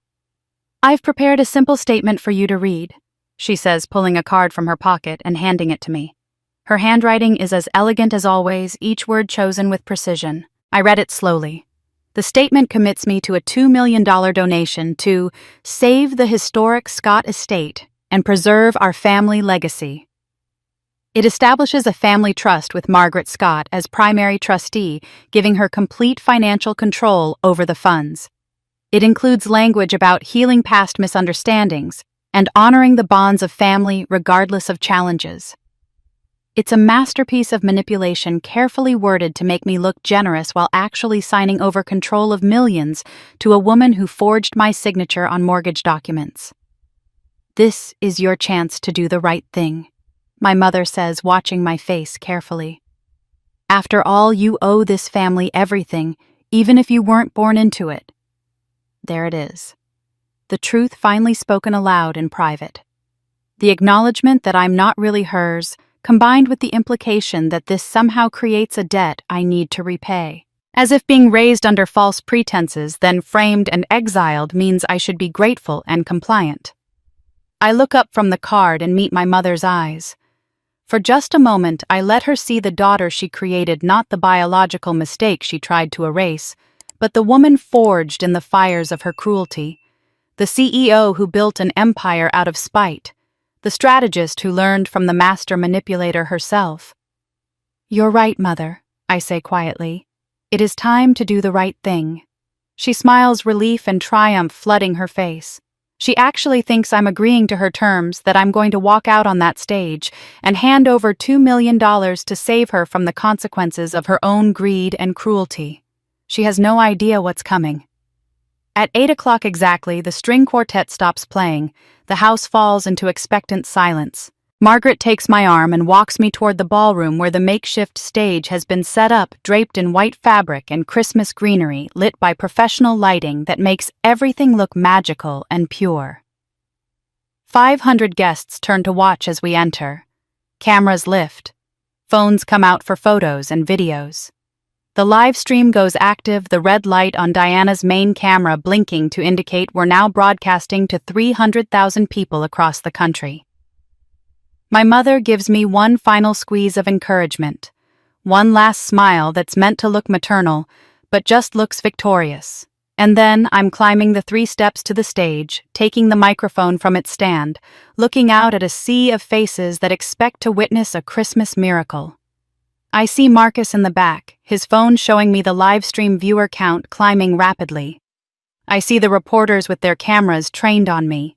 I see Samantha standing with Ryan, her hand gripping his arm tightly, some instinct telling her that something isn't quite right. I see my father in his wheelchair near the stage, his expression unreadable resignation and fear warring in his eyes. And I see my mother standing just off stage, her smile brilliant and false, already counting the $2 million she thinks I'm about to give her. I smile back at her. Then I turn to face the cameras, the guests, the 300,000 people watching live, and I begin. Thank you all for coming tonight. I want to tell you a story, the real story of the Scott family, and I promise you've never heard anything like it. I start speaking softly, almost conversationally, as if I'm sharing memories with old friends gathered around a fireplace. I grew up in this house. I begin looking around at the familiar rooms now filled with strangers. Every Christmas we had the same traditions. My mother would make gingerbread cookies from her grandmother's recipe. My father would read The Night Before Christmas by the tree. My sister and I would stay up late trying to catch Santa. The audience smiles, leaning in. This is what they paid for the nostalgia, the warmth, the redemption. We looked like the perfect family. I continue, my voice still gentle. The kind you'd see in magazines or holiday cards. Successful parents, 2 beautiful daughters, a historic house full of love and tradition. I pause, letting that image settle in their minds. Then I let my tone shift, hardening like water turning to ice. But the most important tradition in this family is lying. The room stiffens. I pull out my phone and signal to Diana. Within seconds, the screen behind me flickers to life, projecting the first document, the forged mortgage papers with my signature clearly visible. This is a refinancing agreement from 2022. I say, my voice carrying clearly through the suddenly silent ballroom. $800,000 with my name as co-signer and guarantor, except I never signed this document. I was in Tokyo on March 15, 2022, closing a $40 million deal. This signature is a forgery, identity theft, felony fraud. Gasps ripple through the crowd. I see phones coming out, people starting to record. My mother's face has gone white. I swipe to the next image, the medical records from 2004. 20 years ago, when my sister needed a bone marrow transplant, the hospital ran compatibility tests on the entire family. The results revealed something my parents had never suspected. I read directly from the document projected behind me. Jillian Scott, 0% match. Blood type incompatible. Recommend retesting for biological relationship. The crowd is absolutely silent now, 500 people frozen in collective shock. My parents discovered I wasn't their biological daughter. I say, letting each word land with precision. I was switched at birth, a hospital error from 1987. My biological parents died when I was 8 years old. I never got to meet them. Instead, I was raised by the Scotts, who loved me as their own for 17 years. Or so I thought. I swiped to the next image, the doctor's handwritten note about the confidentiality clause. Instead of loving me anyway, instead of recognizing that family is built on more than biology, my mother made a choice. She decided to erase the wrong daughter so she could focus all her resources on her real child. My mother finally finds her voice. Jillian, stop this. She tries to move toward the stage, but 2 security guards step smoothly in front of her. They're wearing the same uniforms as the rest of the hired event security, but I paid them 3 times their rate this morning with a very specific instruction. Do not let Margaret Scott leave this room or approach the stage under any circumstances. On Christmas Eve, 2005, I continue, my voice steady, despite the chaos building around me. My mother accused me of stealing $12,000 from the family college fund. She had withdrawn the money herself, planted cash in my room, and fabricated evidence to make me look guilty. When I protested my innocence, when I begged them to believe me, she threw me out of this house. I was 17 years old. My father stood in that doorway and said nothing while I stood in the snow with everything I owned in 2 suitcases. I can see tears on some faces in the audience, shock on others. The cameras are still rolling the live stream. Viewer count climbing past 500,000, according to the monitor Marcus is holding up in the back. She fabricated a theft, destroyed my reputation, and exiled a 17-year-old girl into a winter night because I wasn't biologically hers, and she'd decided I didn't deserve the resources she wanted to save for Samantha. That's when my sister breaks. "Stop it!" Samantha's scream cuts through the ballroom like a knife. "Just stop!" She pushes through the crowd, her elegant composure completely shattered, mascara running down her face in black streaks, her hands shaking. "You think you're so perfect, Jill? You think you're the victim here?" Every camera in the room swings toward her. The live stream refocuses. This is better than anything I could have scripted. "You weren't even supposed to be part of this family," Samantha shouts, her voice breaking with rage and something that might be guilt. "Mom did what she had to do. She chose her real daughter over a stranger. You were a mistake, a hospital error, someone else's baby that we got stuck with." The crowd gasps. Someone drops a champagne glass, the crystal shattering on the hardwood floor. Samantha seems to realize what she's just said, what she's just admitted on camera in front of 500 witnesses and thousands watching online. She tries to backtrack, her hands coming up as if to physically take back the words. "I didn't mean that's not, but it's too late. The truth is out, captured in high definition, spreading across social media in real time. We never wanted you back," she sobs, and now the words are tumbling out like she can't stop them, like something's broken inside her and all the poison is spilling out. "We needed your money. That's the only reason Mom sent that letter. We're losing the house, we're drowning in debt, and you were the only way out." So she wrote that pretty letter about forgiveness and healing, and we all played along because what choice did we have? Ryan reaches for her, trying to pull her back, trying to make her stop talking, but Samantha shoves him away with enough force that he stumbles. "Don't touch me," she screams at him. "You're just as bad marrying me when you were still in love with her, taking Mom's money to leave town, playing the perfect husband, when we both know you'd leave me in a second if she'd have you." The ballroom has erupted into complete chaos. Guests are filming everything on their phones. Reporters are shouting questions. Someone's crying. The string quartet has stopped playing entirely, the musicians standing with their instruments hanging uselessly at their sides, staring at the spectacle. I pull out my own phone and check Twitter. We're trending nationally. #ScottFamilyScandal. The clips are already being shared, edited, commented on. News outlets are picking it up. I see headlines forming in real time. Oregon family's dark secret exposed at Christmas gala. CEO reveals shocking truth about parents who abandoned her. Christmas reconciliation turns into public nightmare. My mother has stopped trying to reach the stage. She's standing frozen in the middle of the ballroom, surrounded by guests who are staring at her with expressions ranging from horror to disgust.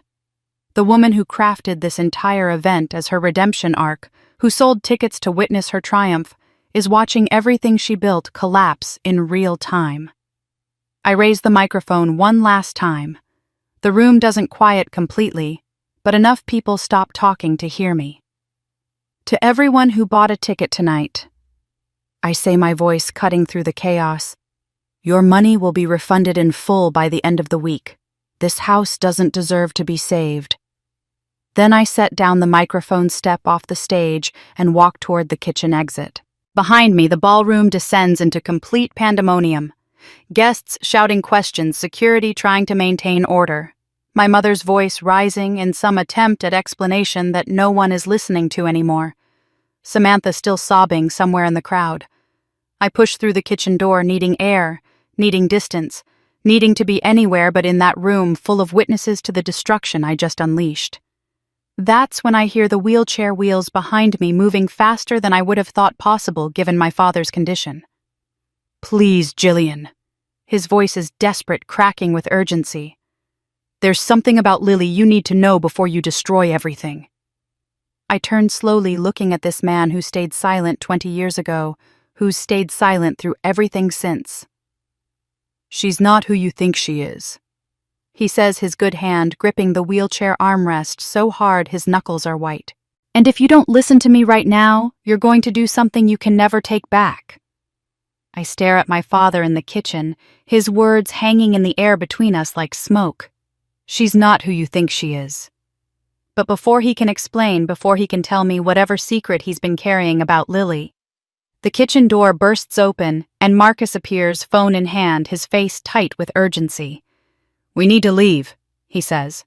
"Now. There are reporters surrounding the house, news vans blocking the driveway. This is about to get ugly." I look back at my father, but he's already retreating, wheeling himself back toward the chaos of the ballroom, leaving me with half a revelation and 1,000 new questions. Marcus hustles me out the service entrance and into a car he's already called. We drive to a hotel in Portland, checking in under a false name, and that's where I spend the next 18 hours watching my life explode across every media platform in existence. By morning, the Scott family scandal is national news. I sit in my hotel room with the curtains drawn, flipping between channels.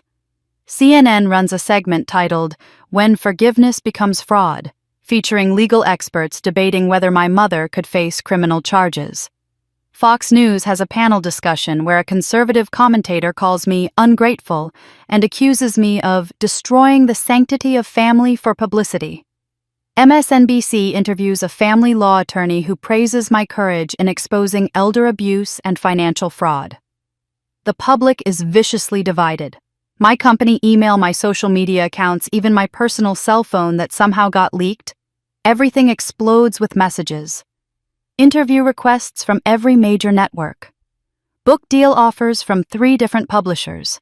A Netflix documentary producer wants to option my story.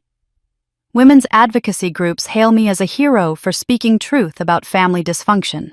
But there are also threats, ugly messages telling me I'm a horrible daughter, that I'll burn in hell for humiliating my stroke victim father on camera, that successful women like me are what's wrong with America.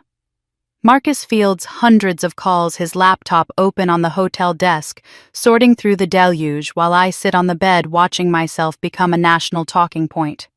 For the first time in years, I feel vulnerable, exposed. The armor I built so carefully over 20 years has cracked, and I'm not sure how to seal it back up. "You need to control the narrative," Marcus says on the second morning, setting down his phone.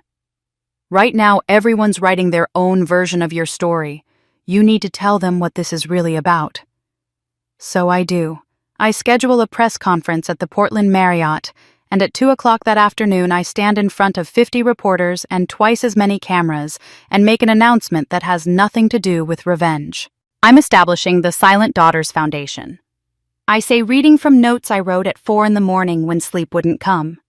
A nonprofit organization providing legal aid, emergency housing, and therapy services for young women estranged from their families due to abuse, manipulation, or rejection. I look up from my notes, meeting the eyes of the reporters. I had resources when I was abandoned at 17. I had savings from my job. I had my car. I had the education and determination to build something from nothing. Most young women in similar situations don't have those advantages. This foundation will ensure that no 17-year-old girl has to stand in the snow wondering if she's worthy of love ever again. The questions that follow are gentler, more thoughtful. The narrative shifts before my eyes. I'm no longer just the vengeful daughter exposing family secrets. I'm a survivor creating systemic change, turning personal trauma into collective healing. By that evening, the foundation has raised $500,000. Donations pour in from across the country, small amounts from people who've experienced family estrangement, larger checks from women's advocacy organizations, corporate matching programs from tech companies in Seattle. I'm back in my hotel room reviewing the flood of applications from young women requesting assistance when an email arrives. No sender name, just an encrypted address. The subject line stops my heart. The truth about Lily. My hands shake as I open it. The message is brief, clinical, devastating. Your father tried to tell you, I can't watch this anymore. Lily Thompson is not Samantha's biological daughter. The embryo was created using your eggs harvested without your knowledge in 2014.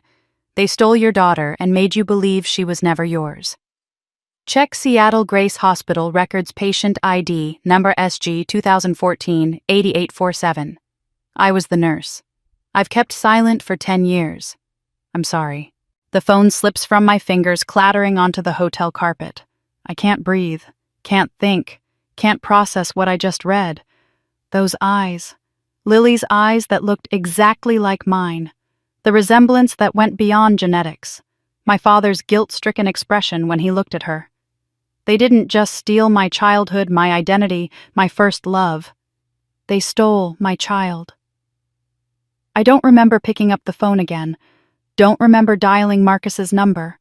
But suddenly, he's there bursting into my room, and I'm handing him my phone with shaking hands.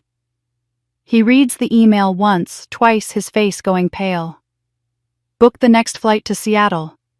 I hear myself say, my voice coming from somewhere far away. And find me the best DNA testing lab in the Pacific Northwest. If what I just read is true, they didn't just steal my childhood, they stole my child. I drive back to Oregon in a rental car, Marcus beside me, reading through hospital records he's somehow managed to obtain through contacts I don't ask about. The nurse's email led us to Seattle Grace Hospital to a patient file that should have been sealed, but wasn't, to medical procedures dated August 2014, that make my stomach turn. But I need to hear it from him. I need my father to look me in the eye and tell me what they did. The hospice facility is a low brick building on the outskirts of Ashford, the kind of place people go when hospitals can't do anything more. A nurse tells me Robert Scott was admitted 2 days ago after collapsing at home following the gala. The stress triggered a second massive stroke. The damage is extensive. They're keeping him comfortable, but the doctors say he has days, maybe a week at most. I find him in a private room at the end of a quiet hallway. He's propped up in bed, oxygen tubes in his nose monitors beeping softly beside him. When he sees me in the doorway, something crosses his face that looks like relief mixed with terror. I'm glad you came. He whispers, his voice even weaker than it was at the house. I've been carrying this secret like a stone for 11 years. I pull a chair close to his bed and sit down, folding my hands in my lap to keep them from shaking. Tell me about 2014. I say, my voice steady, despite the trembling in my chest. Tell me what you did to me. He closes his eyes, tears leaking from the corners and running down into the pillow. It wasn't supposed to happen that way. Your mother said it was the only solution. Start from the beginning, I say. He takes a rattling breath. Samantha's fertility treatments failed. Years of trying, tens of thousands of dollars, and nothing worked. Your mother became obsessed with having a grandchild, with continuing the Scott bloodline. She kept saying we'd already lost one daughter, we couldn't lose the chance for grandchildren too. I dig my fingernails into my palms, focusing on the physical pain to keep myself grounded. When your company was featured in that Seattle Business Journal in early 2014, your mother saw it as a sign. She tracked you down, found out where you lived, where you worked. She and Samantha flew to Seattle in August. They sent you a letter about wanting to reconcile, asked to meet for dinner. My breath catches. I remember that. A handwritten letter on my mother's stationery arriving at my office in Seattle. An olive branch after 9 years of silence. I was 26 years old, successful but still carrying the wound of abandonment. Part of me wanted to ignore it. Part of me was desperate to believe they'd changed. They took you to dinner at a restaurant in downtown Seattle, my father continues. Expensive place, private booth. Your mother ordered wine, insisted on a toast to new beginnings. But she'd put something in your glass. Rohypnol, we found out later. You became disoriented, confused. They told the restaurant staff you'd had too much to drink, that they needed to get you somewhere safe to sleep it off. My vision blurs at the edges. I force myself to keep listening. They drove you to a private medical clinic in Tacoma, a place that does offshore procedures, medical tourism, fertility treatments that aren't exactly legal in the US. No questions asked if you pay in cash. His voice breaks completely. While you were unconscious, they performed an egg retrieval, harvested multiple eggs. Your mother had arranged everything in advance with the clinic. I can't speak, can't move, can't process what I'm hearing. They fertilized your eggs with Ryan's sperm. He says each word seeming to cost him something. He'd saved a sample years ago, back when he and Samantha first started trying. They created embryos and implanted one in Samantha. 9 months later, Lily was born. The room spins. I grip the arms of the chair to keep from falling. You took my eggs, I whisper. You stole my biological material, created a child without my knowledge or consent. Let Samantha raise her, as if I can't finish the sentence. I found out 3 months into Samantha's pregnancy, my father says. Your mother showed me the medical records, proud of what she'd accomplished. I was horrified. I threatened to go to the police to tell you everything. But you didn't. She showed me what she'd been building for years, forged documents with my signature, fake emails, evidence of financial fraud that she could use to send me to prison for 20 years. She said, choose your freedom or Jillian's eggs. The damage is already done anyway. He chose silence. He chose himself. He watched Lily grow up for 10 years, knowing she was my biological daughter, knowing I was building my empire in Seattle, completely unaware that I had a child stolen from my unconscious body and raised by the people who'd already destroyed me once. I failed you twice, he whispers. When you were 17, and again when you were 26. I'm sorry isn't enough. I know that. But I don't have anything else to give you. I stand slowly, my legs unsteady. I look down at this dying man who had 2 chances to choose me, and chose himself both times. You're right, I say, my voice hollow. Sorry isn't enough. I pull a folded document from my bag, one that Marcus and I prepared on the drive here with my attorney on speakerphone. But you can still help me. Sign this affidavit, testify to everything you just told me. Every detail about the egg theft, the drugging the clinic, and Tacoma mother's blackmail. I place the document on his bed table along with a pen. Or I walk away right now and let you die with that stone still crushing your chest. He signs. His hand shakes so badly the signature is barely legible, but it's legal. It's witnessed by the hospice nurse I brought in, and it's notarized within the hour. I leave my father's room with a document that will destroy what's left of my family, and I feel nothing but cold determination. Back in Seattle, I contact Elena Rodriguez using the encrypted email address she provided. We meet at a coffee shop in Capitol Hill, both of us wearing sunglasses indoors like we're in a spy movie. She's in her 50s, gray-haired with the kind of tired eyes that come from carrying secrets too heavy to hold. I kept copies of everything, she tells me, sliding a manila envelope across the table. I knew it was wrong. The moment I saw those consent forms with signatures that didn't match the handwriting on your intake paperwork, I knew something wasn't right. But the clinic paid well and I had student loans, and I told myself it wasn't my business. Inside the envelope are procedure notes from August 2014, clinical and detailed. Egg retrieval performed on patient JS14, viable eggs harvested, patient sedated throughout procedure with midazolam and fentanyl. Consent forms with my forged signature. Payment receipts showing Margaret Scott paid $75,000 in cash. Notes indicating the clinic has since been shut down by the Washington State Medical Board for ethics violations. Why come forward now? I ask. Because I watched that live stream, Elena says quietly. I saw what your mother did to you when you were 17, and I realized I'd helped her do it again when you were 26. I can't fix it, but I can at least tell the truth. The DNA test takes 48 hours. I use a sample from Lily's hairbrush that I took during my visit to the Scott estate, along with my own cheek swab. Marcus sits with me in my office when the results arrive via secure email, and I make him open them because my hands won't stop shaking. He reads in silence, then looks up at me with an expression I've never seen on his face before. 99.9% probability of maternal relationship, he says softly.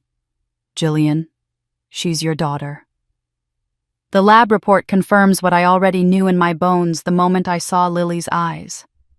She's mine. Biologically, genetically, undeniably mine.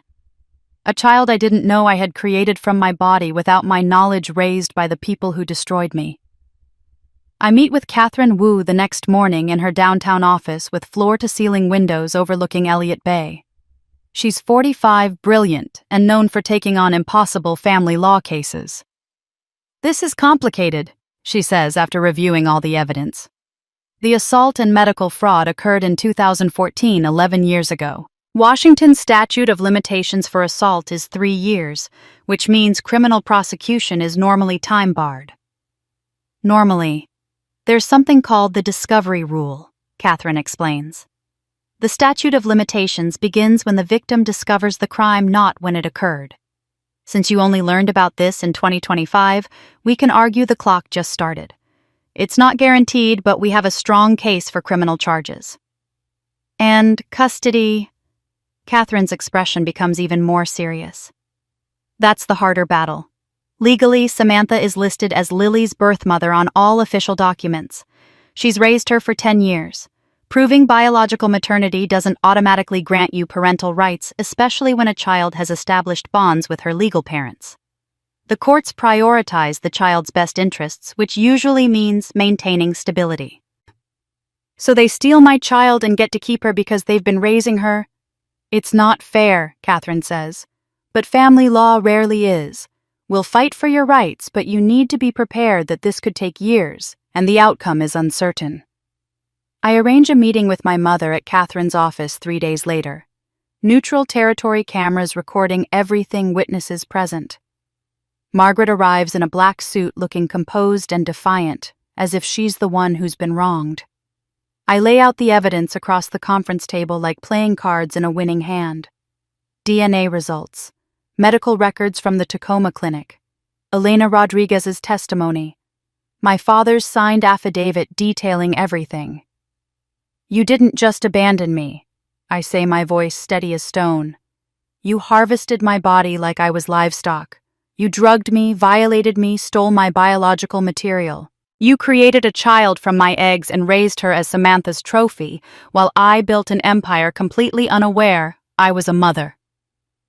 Margaret doesn't flinch, doesn't deny anything. She leans back in her chair, eerily calm, and says words that will haunt me for the rest of my life. Samantha deserved a child.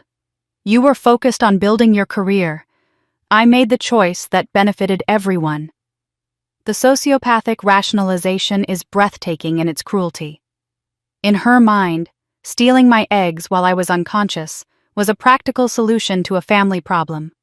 I was the resource, Samantha was the deserving recipient, and my consent was irrelevant because I wouldn't have agreed anyway. I slide a document across the table. Sign this, relinquish all parental claims to Lily, transfer the Scott estate deed to my name, admit on record to forgery, fraud, and medical battery. Do this and I'll consider letting you avoid prison. Margaret picks up the pen, examines the document, and then does something I don't expect. She smiles, cold, calculating, triumphant.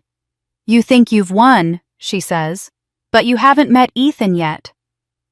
I'm still processing my mother's cryptic warning about Ethan when he appears at my office that same evening, walking past my assistant like he owns the building.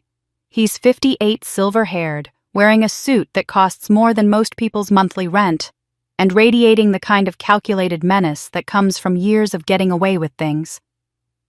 Jillian Scott, he says, extending his hand with practiced charm. Ethan Cole, I'm your mother's financial advisor and partner. We've been working together since 2010. I don't shake his hand. The Ethan she was talking to on the phone.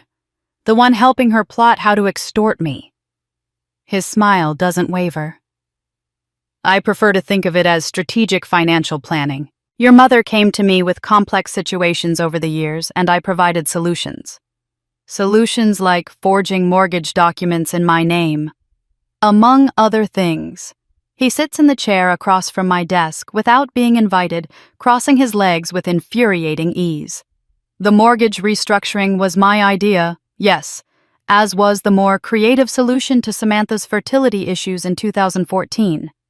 Your mother was desperate to secure a grandchild to continue the family line. I connected her with the medical facility in Tacoma that could make that happen discreetly.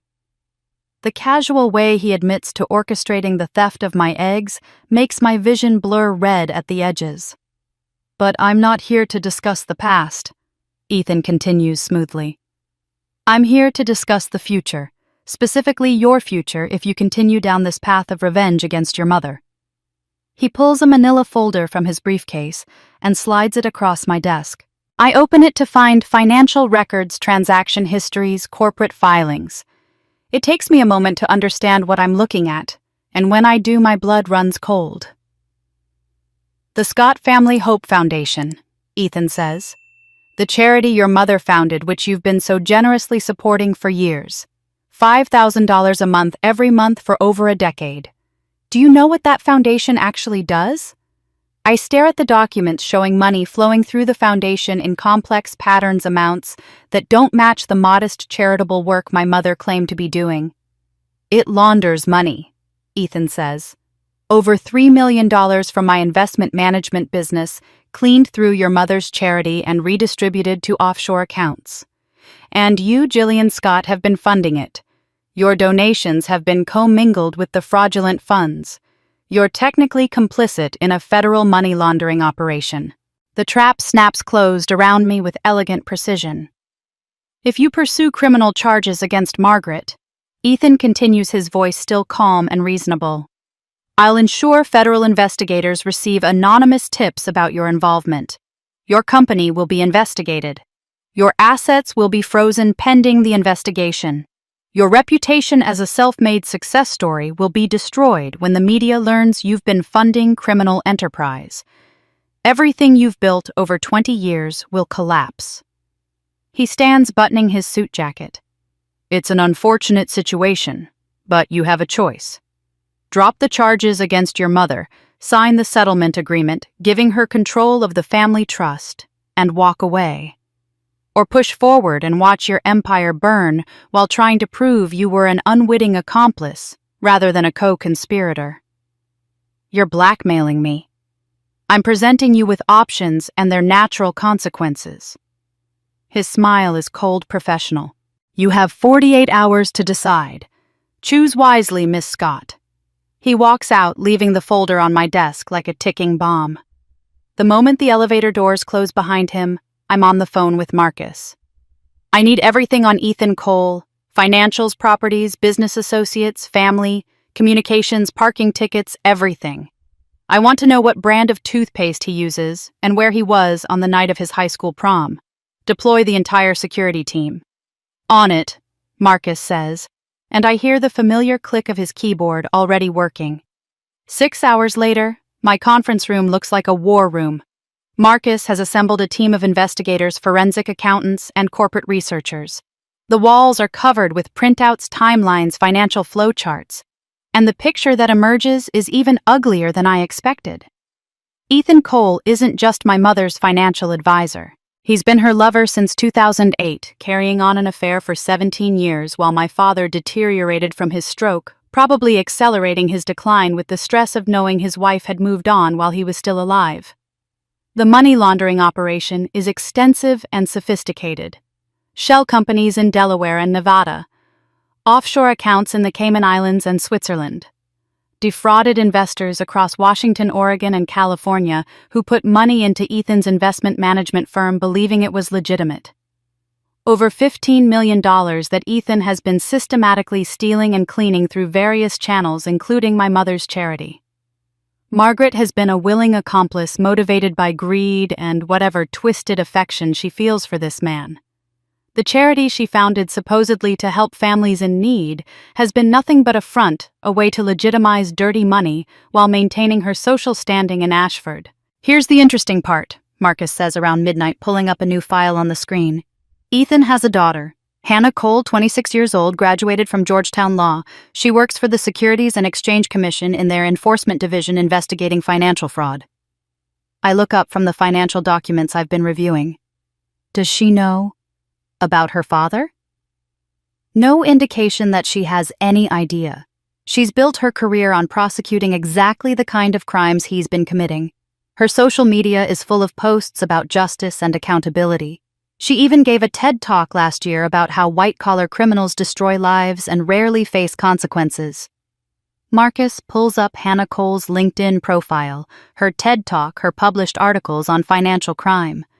She's brilliant, idealistic, everything her father pretends to be. If we approach her with evidence, Marcus says slowly, letting the implications hang in the air. I smile for the first time in hours, feeling the pieces of a new strategy falling into place. Then we don't just take down my mother, we dismantle his entire empire. I meet Hannah Cole 3 days later at a small coffee shop in Portland's Pearl District, far enough from both Seattle and Ashford that we're unlikely to be recognized. She arrives exactly on time, dressed in a conservative navy suit, her briefcase suggesting she came straight from work. She has her father's sharp features, but none of his calculated cruelty, and when she sits across from me, I see the kind of idealism that hasn't been beaten out of her yet. "Thank you for meeting me," I say, sliding a slim folder across the table. "I know this must seem strange, but I have information about financial crimes that fall under SEC jurisdiction. I'm bringing this to you because you're known for your integrity." Hannah opens the folder carefully, scanning the documents I've sanitized to remove any indication of how I obtained them. Financial records showing money moving through the Scott Family Hope Foundation in patterns that scream money laundering. Investment fraud across 3 states. Shell companies and offshore accounts. "Where did you get this?" she asks, her voice professional, but her hands trembling slightly. I can't reveal my sources, but everything in that folder can be independently verified through proper legal channels. Your father has been using nonprofit foundations to clean money from investment fraud. I'm giving you this because you have the authority to investigate properly, and because I believe you care about justice more than protecting family. She's quiet for a long moment, staring at the documents. When she looks up, her eyes are wet, but her jaw is set. If my father is dirty, he deserves to face consequences. That's what I've built my career on. I won't make exceptions just because we share DNA. Within 48 hours, Hannah Cole initiates a formal SEC investigation into Ethan Cole Financial Management. She's operating completely independently now, following proper legal protocols, and there's nothing Ethan can do to stop her without revealing his own guilt. While federal investigators build their case, I launch a coordinated media campaign. My PR team secures an exclusive interview with a major network, and I sit in a studio facing a sympathetic journalist and tell my story not as the vengeful CEO, but as a victim of reproductive coercion. In 2014, I woke up in a hospital with gaps in my memory. I say, my voice steady and clear. I was told I'd had a medical emergency, that I'd had too much to drink. It wasn't until this year that I discovered the truth. My mother and sister had drugged me and taken me to a facility where my eggs were harvested without my knowledge or consent. They used my biological material to create a child I never knew existed. The interview is devastating in its simplicity. Elena Rodriguez provides corroborating testimony. The closure of the Tacoma clinic adds credibility. Public opinion shifts dramatically. I'm no longer the daughter who destroyed her family on live television. I'm a victim of bodily autonomy violation. Support for the Silent Daughters Foundation explodes. Donations triple. Politicians in 3 states announce legislation targeting reproductive coercion. Then my investigators deliver the final blow. Medical records showing Margaret has been faking terminal cancer since 2022, using a fabricated diagnosis to gather sympathy donations that went straight into Ethan's money laundering operation. A corrupt physician, now delicensed, provided false documentation. I leak the information to investigative journalists who've been following the story. The expose runs on the front page: Oregon mother faked cancer while stealing daughter's biological child. The revelation is complete devastation. Even Margaret's staunchest defenders abandon her. Charitable organizations demand refunds. The Scott family name becomes toxic. That's when Margaret makes her most desperate move. Catherine Wu calls me at 6 a.m, her voice tight with urgency. Your mother just filed for emergency custody of Lily. She's claiming you're an unstable woman seeking to kidnap a child you have no legal relationship with. The hearing is set for 5 days from now. The courtroom is packed beyond capacity. Media crews line the back wall, activists hold signs about reproductive rights outside, and legal observers fill every available seat. This emergency custody hearing has become a national spectacle, and I sit at the plaintiff's table feeling exposed in ways that 20 years of building armor couldn't prevent. Margaret's attorney, a shark in an expensive suit, argues that biology doesn't equal parenthood. Lily Thompson has known Samantha Scott as her mother for 10 years. He says, his voice measured and reasonable. She has a stable home, loving parents, and established life. Removing her from that environment would be traumatic, regardless of the biological circumstances of her conception. Ms. Scott is asking this court to uproot a child's entire world based on genetics alone. Catherine Wu stands, and her rebuttal is surgical. This isn't about genetics, Your Honor. This is about fraud, coercion, and criminal conspiracy. Ms. Jillian Scott's eggs were harvested without her knowledge or consent while she was drugged and incapacitated. A child was created from her biological material through criminal means. The question isn't whether biology matters. It's whether crimes committed to create a family can be legally sanctioned by allowing the perpetrators to keep what they stole. Judge Patricia Morrison, a woman in her 60s with steel gray hair and no patience for nonsense, looks profoundly uncomfortable. This court is painfully aware that this case involves both family law and criminal matters that would be better addressed in separate proceedings. However, given the emergency petition, we'll hear testimony. Samantha takes the stand first, and I watch my sister crumble in real time. Her hands shake. Her voice breaks. And when Catherine asks if she knew the eggs used to conceive Lily belonged to me, she dissolves into tears.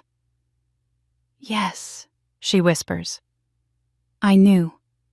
Mom told me it was the only way, that Jillian didn't want children anyway, that she was too focused on her career to care.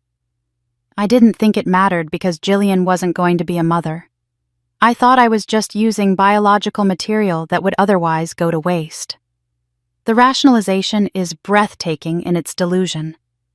Ryan testifies next, and his testimony is quieter, but no less damning. He admits that Margaret threatened to expose his family's financial problems if he didn't cooperate with the plan.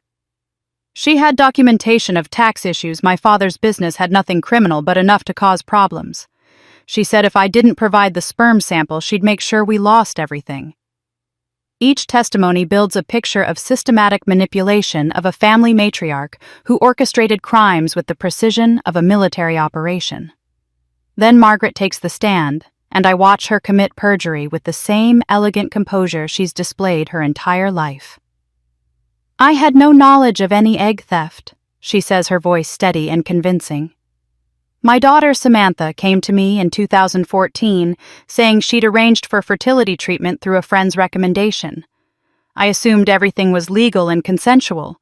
If crimes were committed, they were committed without my knowledge or involvement. She's throwing Samantha under the bus. Her own daughter, the one she claimed to be protecting all these years, is being sacrificed to save Margaret's own skin. I glance at Samantha in the gallery and see the exact moment something breaks inside her. She's staring at our mother with an expression of complete betrayal, tears streaming silently down her face, as she realizes that maternal love was always conditional, always transactional. During the recess, Samantha approaches Catherine with a flash drive clutched in her shaking hand. This is everything, she says, her voice hollow and defeated. Financial records showing Mom paid for the procedure. Text messages between Mom and Ethan planning it for months. Recordings of Mom admitting what she did, bragging about how clever the plan was. I kept copies because some part of me always knew this day would come. She looks at me directly for the first time. I can't do this anymore. My daughter deserves to know the truth, even if it destroys me. The evidence is devastating. Catherine presents it methodically: text messages, financial transfers, audio recordings.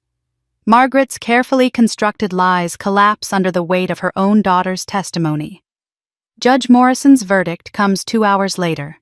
Lily will remain temporarily with Samantha and Ryan under supervised visitation while criminal investigations proceed, but I'm granted immediate rights to establish a relationship with my biological daughter.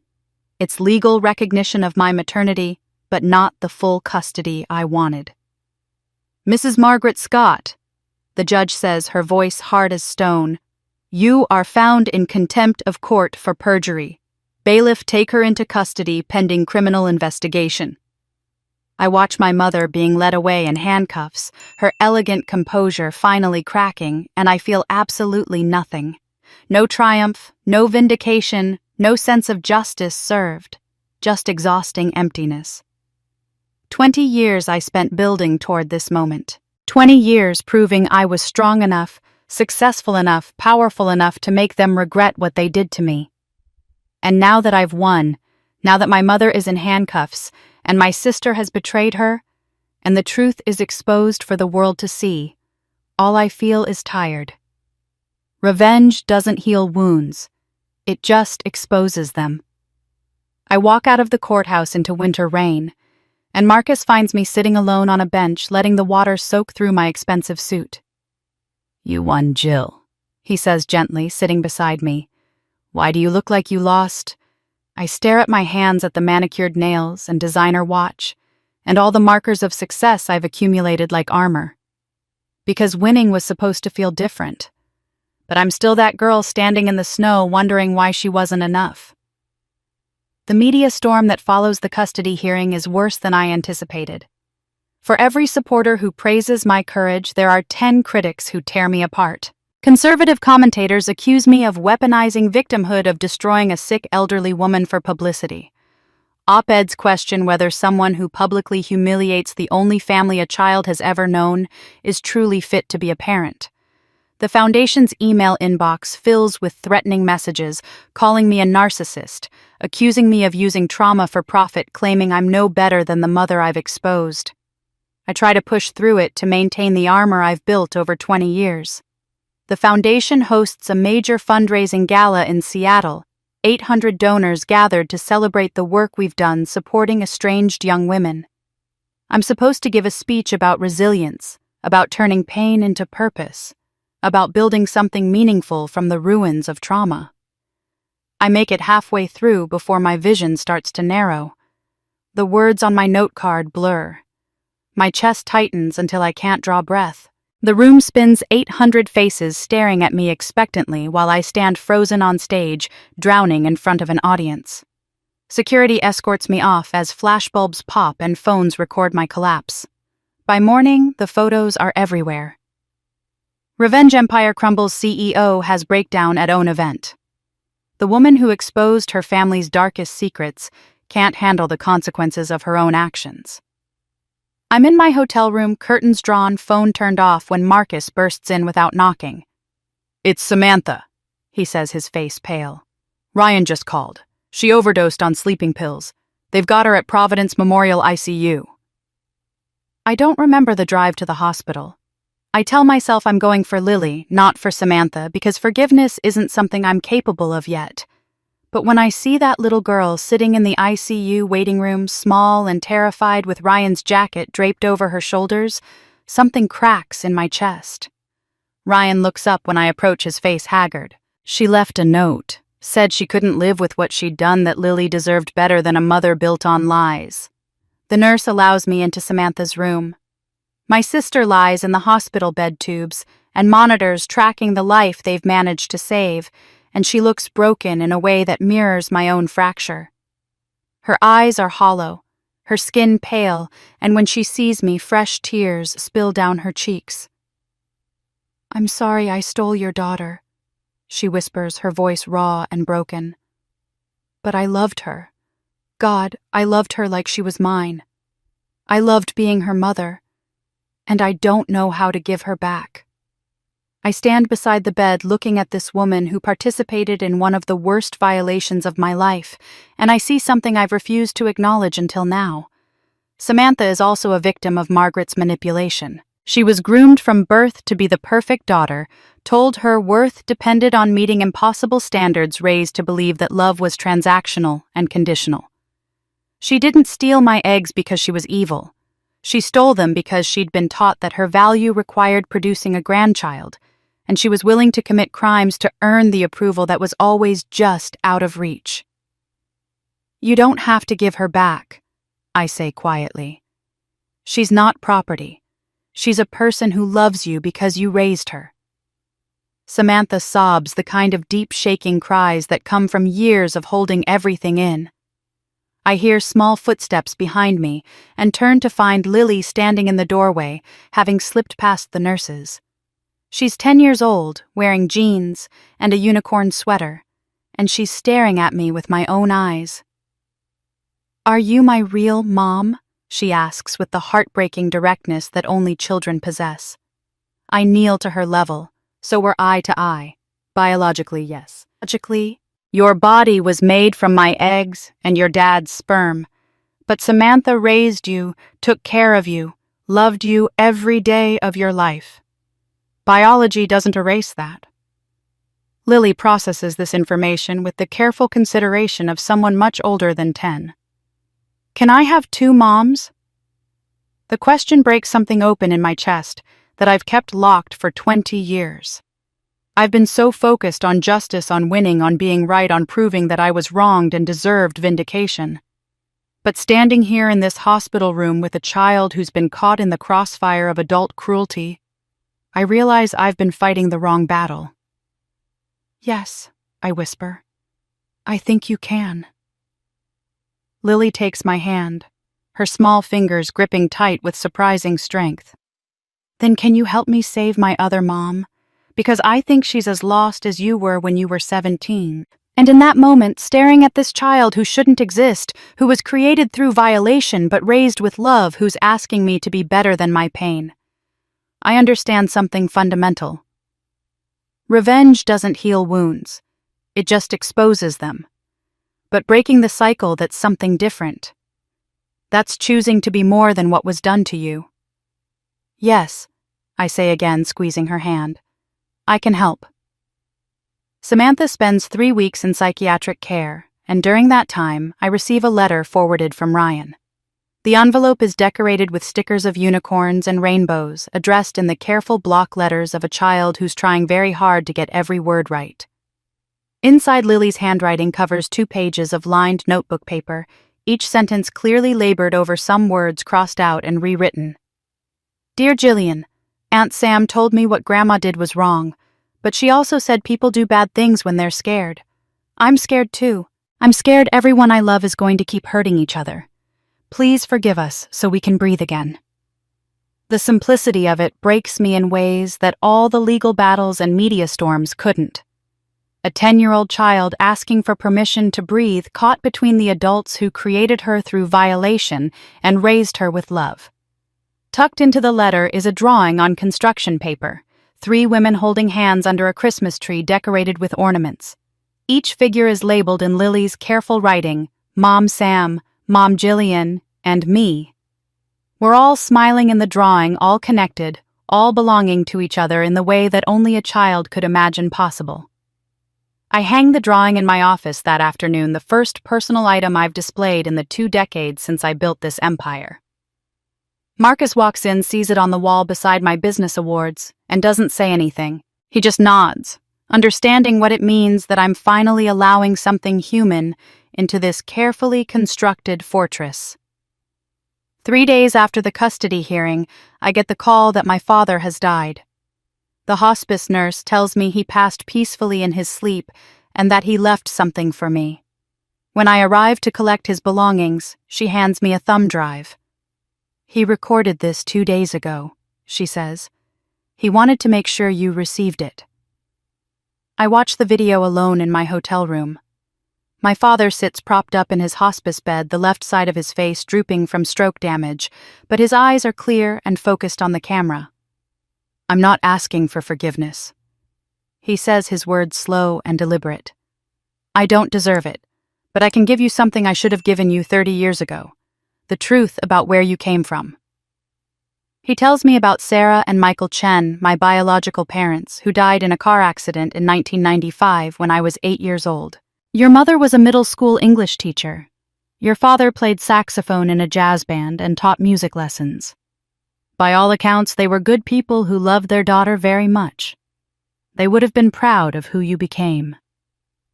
He gives me the name of my biological aunt, Linda Chen, still living in San Jose, California. He tells me there's a box of belongings in the hospice storage that the Scotts kept for 30 years, but never gave me photos, documents, items that belonged to the Chens. You deserve to know where you came from, he says, his voice breaking. I'm sorry we stole that from you too. The video ends with him staring into the camera, tears running down his face, and I realize this is the closest to an apology I'll ever receive from him. It's not enough. It will never be enough. But it's something.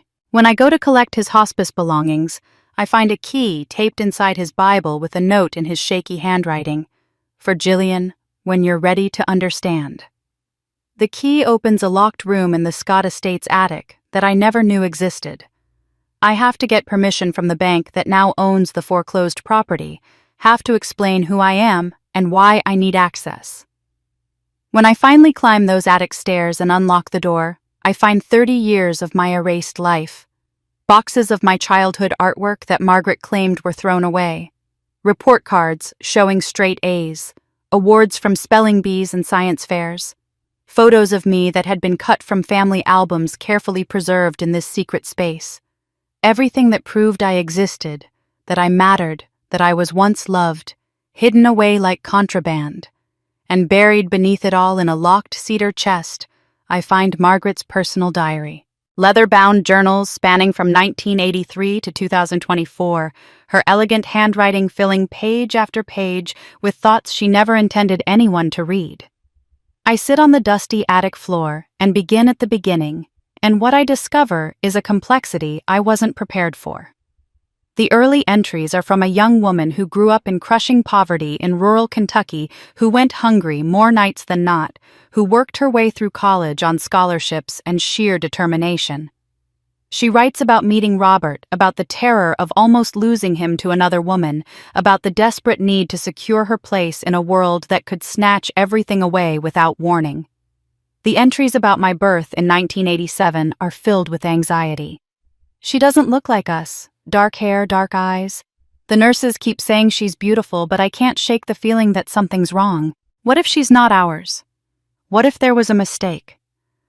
The paranoia was there from the beginning, seeds planted that would grow into the cruelty that destroyed us both.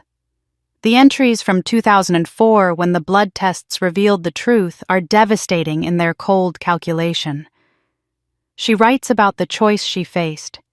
Keep the daughter who wasn't biologically hers, or focus everything on Samantha. Resources are limited. Love is limited. I have to choose. Emma is dead. We'll never get her back. But we have Samantha, our real daughter, and she needs everything we can give her. Jillian is strong. She'll survive. Samantha is fragile. She needs protection. I read through the fabrication of the theft, through the planning of my exile, through the years of her convincing herself she'd made the right choice.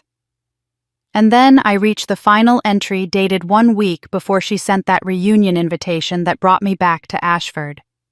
I watched her on television today. Jillian. She's successful, powerful, everything I taught her to be. But there's something missing in her eyes. The same thing that's missing in mine. I hoped my strength would be her lesson, not her wound. But I see now I didn't make her strong. I made her alone. Just like me. I sit in that attic for hours reading through decades of my mother's private thoughts, and the woman who emerges from these pages is more complex and more damaged than I ever imagined.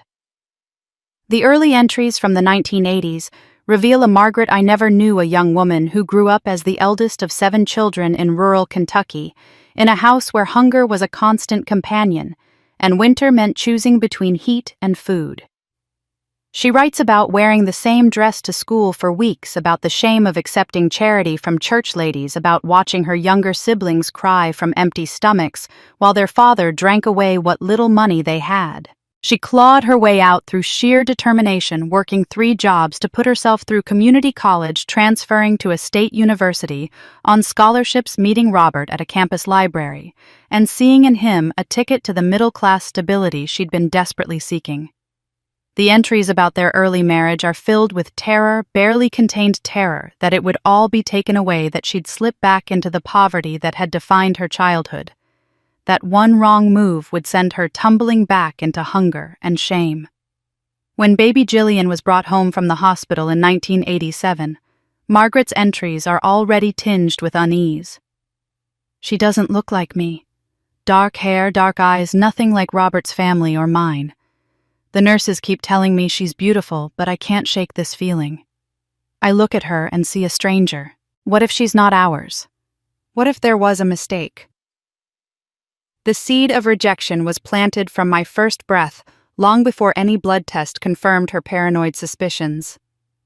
She spent 17 years looking at me and feeling wrong, and when the medical tests in 2004 finally validated that instinct, it gave her permission to act on feelings she'd been harboring since I was born. The entries from 2004 to 2005 are chilling in their calculated rationality. She writes about what she calls the wrong daughter problem, how to remove me without appearing monstrous to the community she'd worked so hard to impress. She documented her planning like a business project, fabricating the theft accusation, withdrawing cash from the bank while wearing my jacket, planting the money in my room, practicing her heartbroken mother expression in the mirror, until it looked genuine enough to convince everyone, including herself. "I'm not a monster," she wrote in November 2005. "I'm making an impossible choice with limited resources. Samantha is mine by blood. Jillian is not. Biology matters, and pretending it doesn't is a luxury I can't afford. We lost Emma. We'll never get her back. But we have Samantha, and she deserves everything we can give her without the burden of dividing it with a stranger." She convinced herself that exiling me was an act of tough love, that I was strong enough to survive it, that hardship would forge me into something powerful. "She's smart and resilient," Margaret wrote. "She'll survive this. It might even make her stronger. Samantha is fragile. She needs protection, needs to be the center of our world without competition. This is the merciful choice for everyone." The entries about 2014 and the egg theft are perhaps the most disturbing because they reveal a woman who genuinely believed she was solving problems with ruthless efficiency. Samantha needs a child to be complete as a woman. Jillian will never be a mother, she's too consumed by career ambition to want children. Ryan's genetics are good, proven to mix well with our family line. This is practical resource allocation, using biological material that would otherwise go to waste. She documented the planning with business-like precision, researching fertility clinics that operated in legal gray areas, calculating costs, working with Ethan to arrange the Tacoma facility, perfecting the sedation dosage and timeline. There's no guilt in these pages, no moral wrestling, only satisfaction when Lily was born 9 months later. The family line continues through Samantha. "I did what I had to do. Jillian is building her empire and doesn't need the complication of motherhood. Everyone benefits from my decision." But the final entries from late 2025, after seeing me on television, show the first cracks in her certainty. "I watched Jillian on Good Morning America today. She's everything I taught her to be: strong, successful, powerful. But there's something missing in her eyes when she talks about building her company alone. The same emptiness I see in my own mirror. She didn't need us to survive. That was the point. But maybe that's the problem.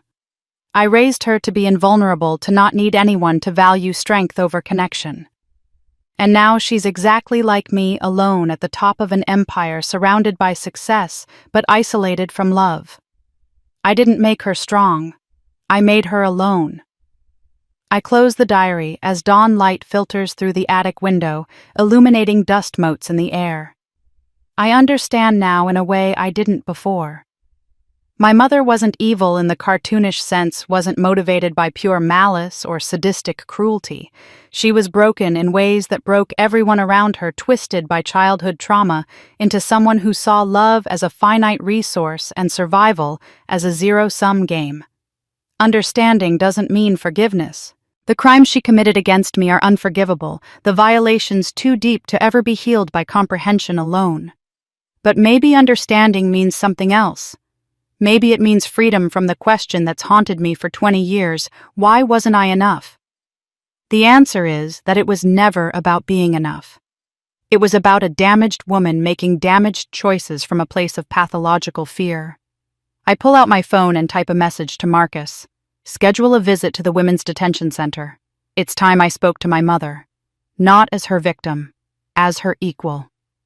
6 months pass. Spring turns to summer. Summer fades to fall, and the Silent Daughters Foundation grows from an idea born of pain into something that helps real people survive real trauma. We host our first annual summit in Seattle in early December, a 3-day event at the convention center, bringing together 500 women who've experienced family estrangement, reproductive coercion, or emotional abuse. I'm the keynote speaker, and I'm more terrified standing backstage than I've ever been closing a $50 million deal. This isn't a business presentation where I can hide behind data and strategy.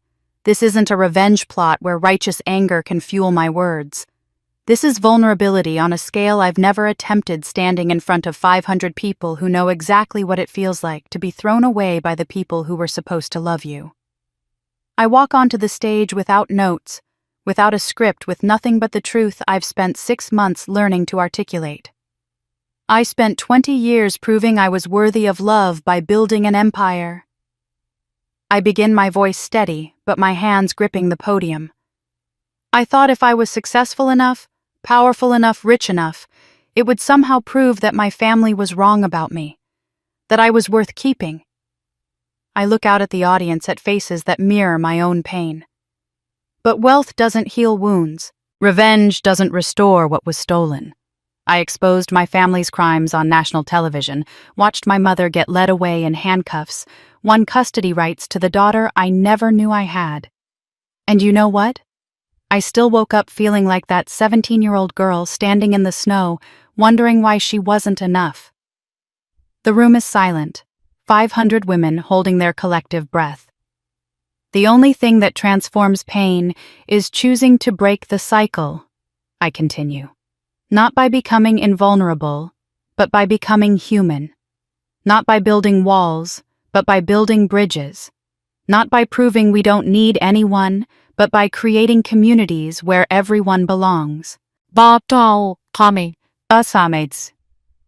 I announce the Foundation's major initiatives: legal clinics in 15 cities, providing free representation for young women fighting family court battles, emergency housing partnerships across the Pacific Northwest, therapy programs specializing in family trauma, and a legislative campaign working with lawmakers in 5 states to strengthen protections against reproductive coercion. During the Q&A session, a young woman in the 3rd row stands, her voice shaking. How do you forgive people who don't deserve it? The question lands in my chest like a stone. I take a breath, searching for honesty instead of platitudes. I don't know if I'll ever fully forgive my mother, I say. Maybe forgiveness isn't the goal. Maybe the goal is understanding that her damage doesn't have to define my future. I've learned that forgiveness isn't about them. It's about refusing to let their worst choices become my identity. I grip the microphone tighter. Strength isn't revenge. It's clarity. It's seeing people for who they really are. Broken humans making broken choices and deciding you're going to build something good from something broken anyway. Not because they deserve your grace, but because you deserve to be free. The audience erupts in applause, and I see tears on faces throughout the room. Later journalists will frame this as my redemption arc, the moment I transformed from vengeful daughter to inspirational survivor. But I know the truth. I'm not redeemed. I'm just finally learning to be human instead of perfect, to be vulnerable instead of invincible. The Foundation's hotline receives 10,000 calls in the week following the summit. That evening, back in my hotel room, I find an email from Samantha. She's been in an outpatient rehabilitation program for 5 months, working through the trauma and manipulation that shaped her into someone capable of participating in the theft of my eggs. I watched your keynote online, she writes. You're right about breaking cycles. I'm working with therapists to understand how mom's manipulation warped me into someone I don't recognize. I participated in violating you because I'd been taught that my worth depended on producing a grandchild, and I was willing to commit crimes to earn approval that was always conditional. She continues, I don't expect forgiveness, but I want you to know something Dad told me before he died. Your biological mother's maiden name was Chen. When Lily was born, I gave her the middle name Chen, Lily Chen Thompson. I wanted her to carry your real family's name, even though I couldn't tell you why at the time. Maybe some part of me knew she deserved to be connected to you. It's the first genuine apology I've received from anyone in my family. Not an excuse, not a justification, just acknowledgement of harm and a small attempt at repair. I read it 3 times, then save it in a folder I create and label simply, Maybe. That evening, my phone lights up with a video call. Lily's face fills the screen, and behind her I can see Ryan's living room decorated for Christmas. Mom Jill, she says, using the name we've settled on over the past 6 months of supervised visits and careful relationship building. Mom Sam is coming home from her program next week. She asked if you could come to Christmas. Not for her, for me. Will you?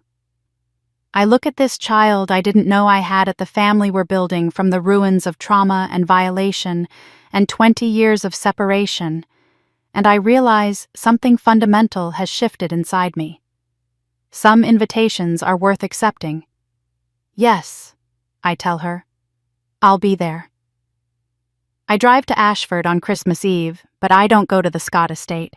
That house holds too many ghosts, too many memories soaked in betrayal. Instead, I suggest we meet at Riverside Park, the same place where Ryan first kissed me when we were 15, where I used to bring homework on sunny afternoons, where life felt simple before everything shattered.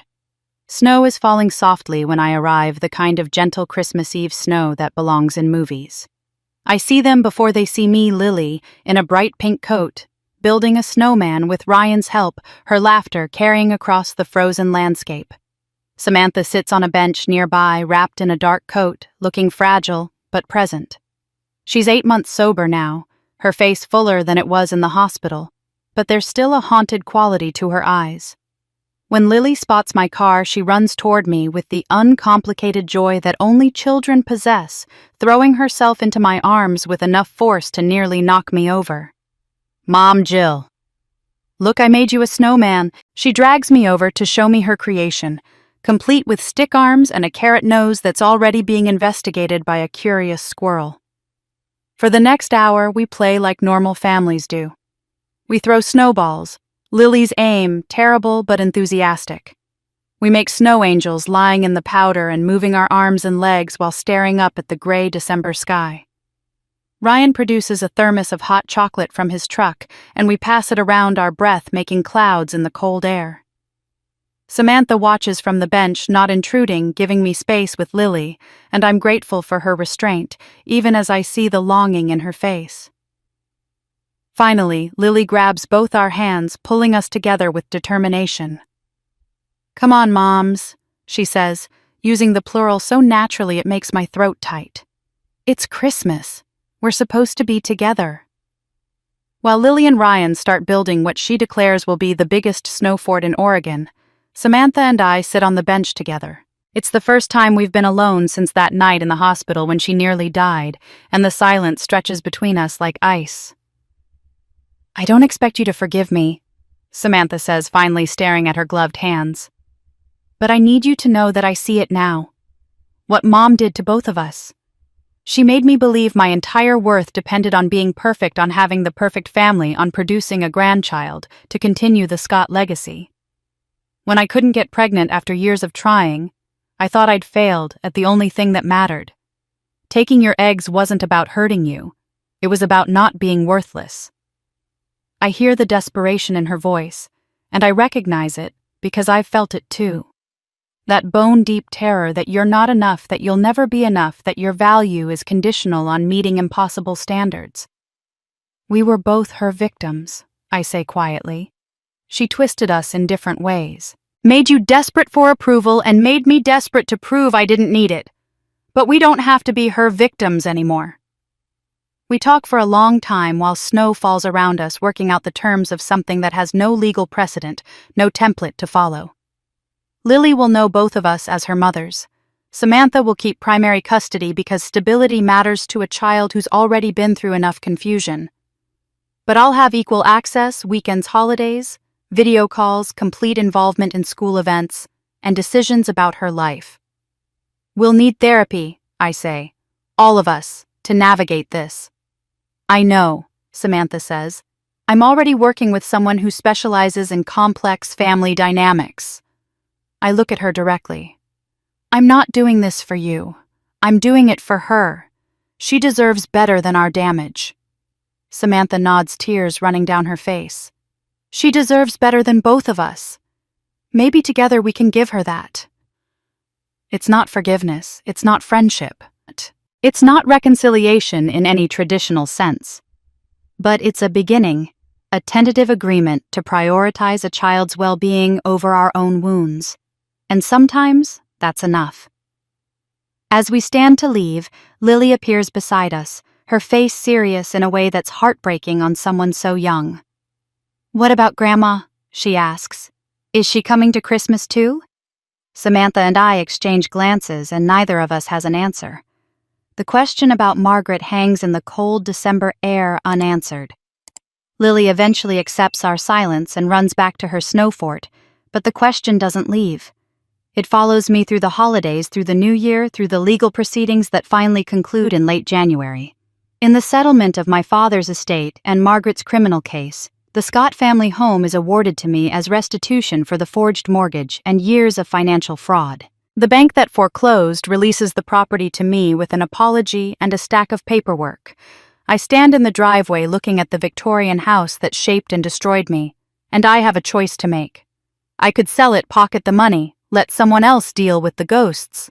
I could demolish it, erase it from existence like my mother tried to erase me. Instead, I announce a different plan at a press conference in Portland, transforming the Scott estate into the House of Second Chances, a residential program for young women aging out of foster care or escaping abusive family situations. The renovation takes 3 months. Architects tear down walls that held secrets, opening up dark spaces into light-filled communal areas. The study where my mother plotted becomes a library. The bedroom where I was framed becomes a counseling center. The dining room where I was erased becomes a kitchen where residents will learn to cook together, to share meals, to build the family bonds that were stolen from them. The first residents move in on New Year's Day 2026, 8 young women between 18 and 22, each carrying trauma in backpacks alongside their belongings. I attend the opening, standing in the house that rejected me, and it's filled with laughter and hope and possibility. The ghosts are still there, but they're quieter now, drowned out by new voices claiming this space as their own. Margaret's trial concludes in February. She's convicted on multiple counts: identity theft, forgery, conspiracy to commit reproductive coercion under new legislation that my foundation helped draft, and money laundering connected to Ethan Cole's sprawling investment fraud operation. She faces 15 to 20 years in prison. Ethan, betrayed by his own daughter's meticulous SEC investigation, receives 25 years for financial crimes spanning 3 decades and defrauding hundreds of investors of over $15 million. During sentencing, the judge offers Margaret the opportunity to address the court. She stands in her orange jumpsuit, diminished, but still carrying herself with that rigid dignity, and looks directly at me in the gallery. "I'm not sorry for trying to protect my family," she says, her voice steady and defiant. I'm sorry I failed at it. It's not an apology. It's a final refusal to accept responsibility, a last assertion that her crimes were justified attempts at protection rather than calculated cruelty. The judge is unmoved. The sentence stands. 3 months into her incarceration, I drive to the Women's Correctional Facility in Eastern Oregon. I don't owe her this visit, but I need it for myself, not for closure in the fairy tale sense, but for the ending that feels true, rather than satisfying. We sit across from each other in the visitation room, separated by scratched plexiglass, and I say the words I've rehearsed for months in therapy. I forgive you for being broken, I tell her. I don't forgive you for breaking me. Those are two different things. Margaret's expression doesn't change. No tears, no breakthrough moment, no dramatic realization. You turned out fine, she says flatly, as if my survival justifies her methods. I stand to leave. No, I turned out to spite you. That's the difference you'll never understand. I walk away, knowing this is the last time I'll see my mother. The closure isn't satisfying, doesn't feel like the redemptive moment movies promise. But it's real, and sometimes real is more valuable than satisfying. As I drive away from the prison highway stretching ahead toward Seattle, my phone rings. Lily's voice fills the car bright and excited. Mom Jill, guess what, I made the honor roll, all A's and 1 B in math, but Mrs. Patterson said I'm improving, and Mom Sam said we can all celebrate together, you, me, her, and Dad. Can you come over for dinner tonight? I smile, something loosening in my chest that's been tight for 20 years. Yes, I tell her. I'll be there. For the first time in 2 decades, I have a family dinner to attend that I actually want to go to. 5 years pass in the way time does when you're building something meaningful instead of running from something painful. It's 2030, and the Silent Daughters Foundation has expanded to 15 states, serving over 10,000 women annually. We have legal clinics in major cities, emergency housing partnerships, therapy programs, and a legislative team that's helped pass reproductive coercion laws in 8 states. I've written a memoir titled My Parents Ignored Me for 20 Years, and watching it climb the New York Times bestseller list feels surreal. The book sparks national conversations about family estrangement, about the myth of unconditional parental love, about what we owe to biology versus what we owe to ourselves. I've testified before Congress, twice sat across from senators and representatives who want to understand how to protect bodily autonomy while respecting family privacy. Aurora Estates has grown to $200 million in value, but I donate 60% of annual profits to the foundation now. Money stops mattering when you have enough of it, and what I need isn't another zero in my bank account. Time magazine puts me on their 100 most influential people list, and the write-up talks about transforming personal trauma into systemic change. But the success that matters most is smaller, more intimate. Lily, now 15 years old, volunteers at the House of Second Chances every summer, mentoring younger girls who are navigating the same questions about belonging and worth that she's spent her life learning to answer. She has a wisdom that shouldn't be possible at 15, born from living through complexity that would break most adults. She splits her time between 2 homes. Now 2 mothers, 2 versions of family that somehow coexist. She spends school weeks in Ashford at Samantha's modest house, staying rooted in the community where she's built friendships and routines.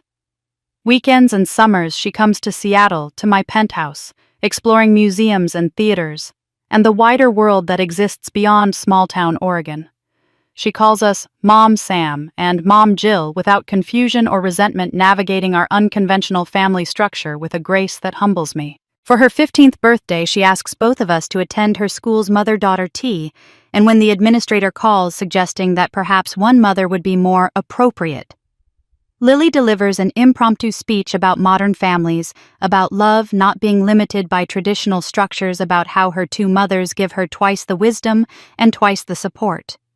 Someone records it, posts it online, and it goes viral. The comments are full of teenagers sharing their own complex family situations, grateful to see someone like them represented. She's writing college application essays now, and she shows me drafts about how broken people can build beautiful things if they're willing to heal. She wants to study social work, wants to do what I do, but with formal training and credentials. Both Samantha and I couldn't be prouder.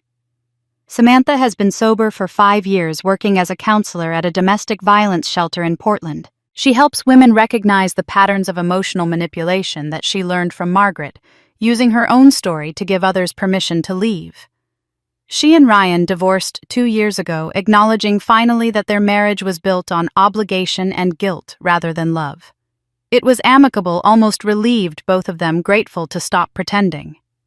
Ryan runs a construction company now that partners with the House of Second Chances, renovating properties into safe housing at cost. He and I have developed a cautious friendship, co-parenting Lily with mutual respect and careful boundaries. We'll never have what we had at 17 that's gone burned away by Margaret's manipulation. But we've built something else. Something honest. "We were kids when your mother broke us," he tells me one afternoon while we're watching Lily play soccer. "But we don't have to stay broken." It's not a Hollywood ending where first loves reunite and everything is magically healed. It's something better, honest, complicated, real. We're 3 broken people who've learned to be whole separately, and that's enough. On Christmas Eve 2030, I'm in my Seattle penthouse preparing for dinner at Samantha's house when a package arrives. No return address, just my name and building number in handwriting I recognize. Inside is the family portrait from 2004, the one that hung in the Scott Estate living room with my face cut out. Except it's been professionally restored, my image photoshopped back into place. In the photo, I'm 17, standing between my parents, my smile genuine because I didn't know yet what was coming. There's a note tucked into the frame written in Samantha's careful script. "You were always supposed to be in this picture. I'm sorry it took me so long to see it." I hold the restored portrait for a long moment, staring at my 17-year-old face looking back at me from the past, and then I carefully set it on the shelf beside Lily's drawing of 3 women holding hands. 2 versions of family separated by decades of pain, finally coexisting in the same space. Christmas morning 2030 arrives cold and clear. I wake early in my Seattle penthouse, but I don't stay there. Instead, I drive to Ashford to the House of Second Chances, where I've volunteered to help cook Christmas breakfast for the residents. It's become my tradition over the past 5 years, this choice to spend Christmas morning not in isolation or obligation, but in service to women who remind me of who I once was. 23 young women between 18 and 24 fill the renovated dining room that was once Margaret's formal parlor, where she hosted dinner parties to impress people who never really knew her. Now it's bright and warm, decorated with handmade ornaments and string lights, filled with laughter instead of performance. Lily is already there, having stayed overnight to help with decorations, wearing an apron that says Chief Cookie Officer that one of the residents gave her last year. We cooked together in the industrial kitchen that replaced Margaret's showpiece pancakes, scrambled eggs, fresh fruit bacon that fills the house with the smell of normal family mornings. When breakfast is served and everyone gathers around the long communal table, one of the residents, a girl named Maria who arrived 3 months ago after her parents threw her out for being gay, asks if I'll say a few words. I'm not prepared, have no speech rehearsed, but I stand at the head of the table and speak from the heart. 5 years ago, I stood in this house feeling like I'd lost everything. I say, looking around at faces that are learning what I learned, that survival is possible, that you can build yourself from ruins. Today, I'm standing here knowing I found everything that actually matters. You don't need blood to make a family. You need choice. You need people who show up, who do the work, who choose you every day. That's what we're building here. That's what you all deserve. After breakfast, I walk out to my car to drive back to Seattle for dinner at Samantha's house, and I find a letter tucked under my windshield wiper. It's been forwarded from my office, sent from Oregon Women's Correctional Facility. Margaret's handwriting on the envelope, shakier now than it was 5 years ago. My first instinct is to throw it away unopened, to refuse her one more attempt at contact. But Lily has followed me out, and she says quietly, "Maybe she finally has something real to say." I open it. The letter is brief. Margaret's elegant script barely recognizable, compromised by age and confinement, and whatever her years in prison have done to her hands. I've had 5 years to think about what I did. I still don't know if I'd choose differently. I'm too broken to know what love looks like without fear. But I know this, you deserved better than me. Thank you for coming home anyway. It's not an apology. It's not the dramatic breakthrough that would make a satisfying ending to a movie. But it's acknowledgement, and maybe that's all broken people can offer each other. Maybe that's enough. Lily is in the passenger seat as I drive back to Seattle, and she's talking about her college plans, about Stanford's social work program, about a boy named Marcus, who asked her to winter formal. Normal teenage concerns that feel extraordinary because I get to be part of them because I'm building memories instead of running from them. When we arrive at my penthouse, Samantha and Ryan are already there, setting the table together with the easy cooperation of people who've learned to be friends after being too many other things. We have Christmas dinner together, this unconventional family we've built from the ruins of trauma and violation and 25 years of separation. I look around the table at faces that represent choice, not obligation. Lily laughing at something Ryan said. Samantha pouring wine with steady hands that have been sober for 5 years. The empty chair where my parents used to sit, no longer haunting me with their absence. I think about Margaret in her prison cell, about my father in his grave, about the childhood I lost and can never recover. And then I let it go. Not because they deserved forgiveness, but because I deserve peace. Later that night, after everyone has left, I stand at my floor-to-ceiling windows watching Seattle's lights blend with falling snow.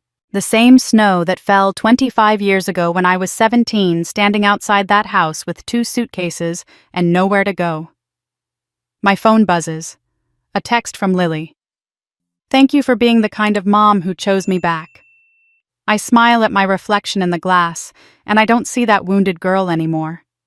I see a woman who survived, who built an empire, who broke a cycle that could have continued for generations.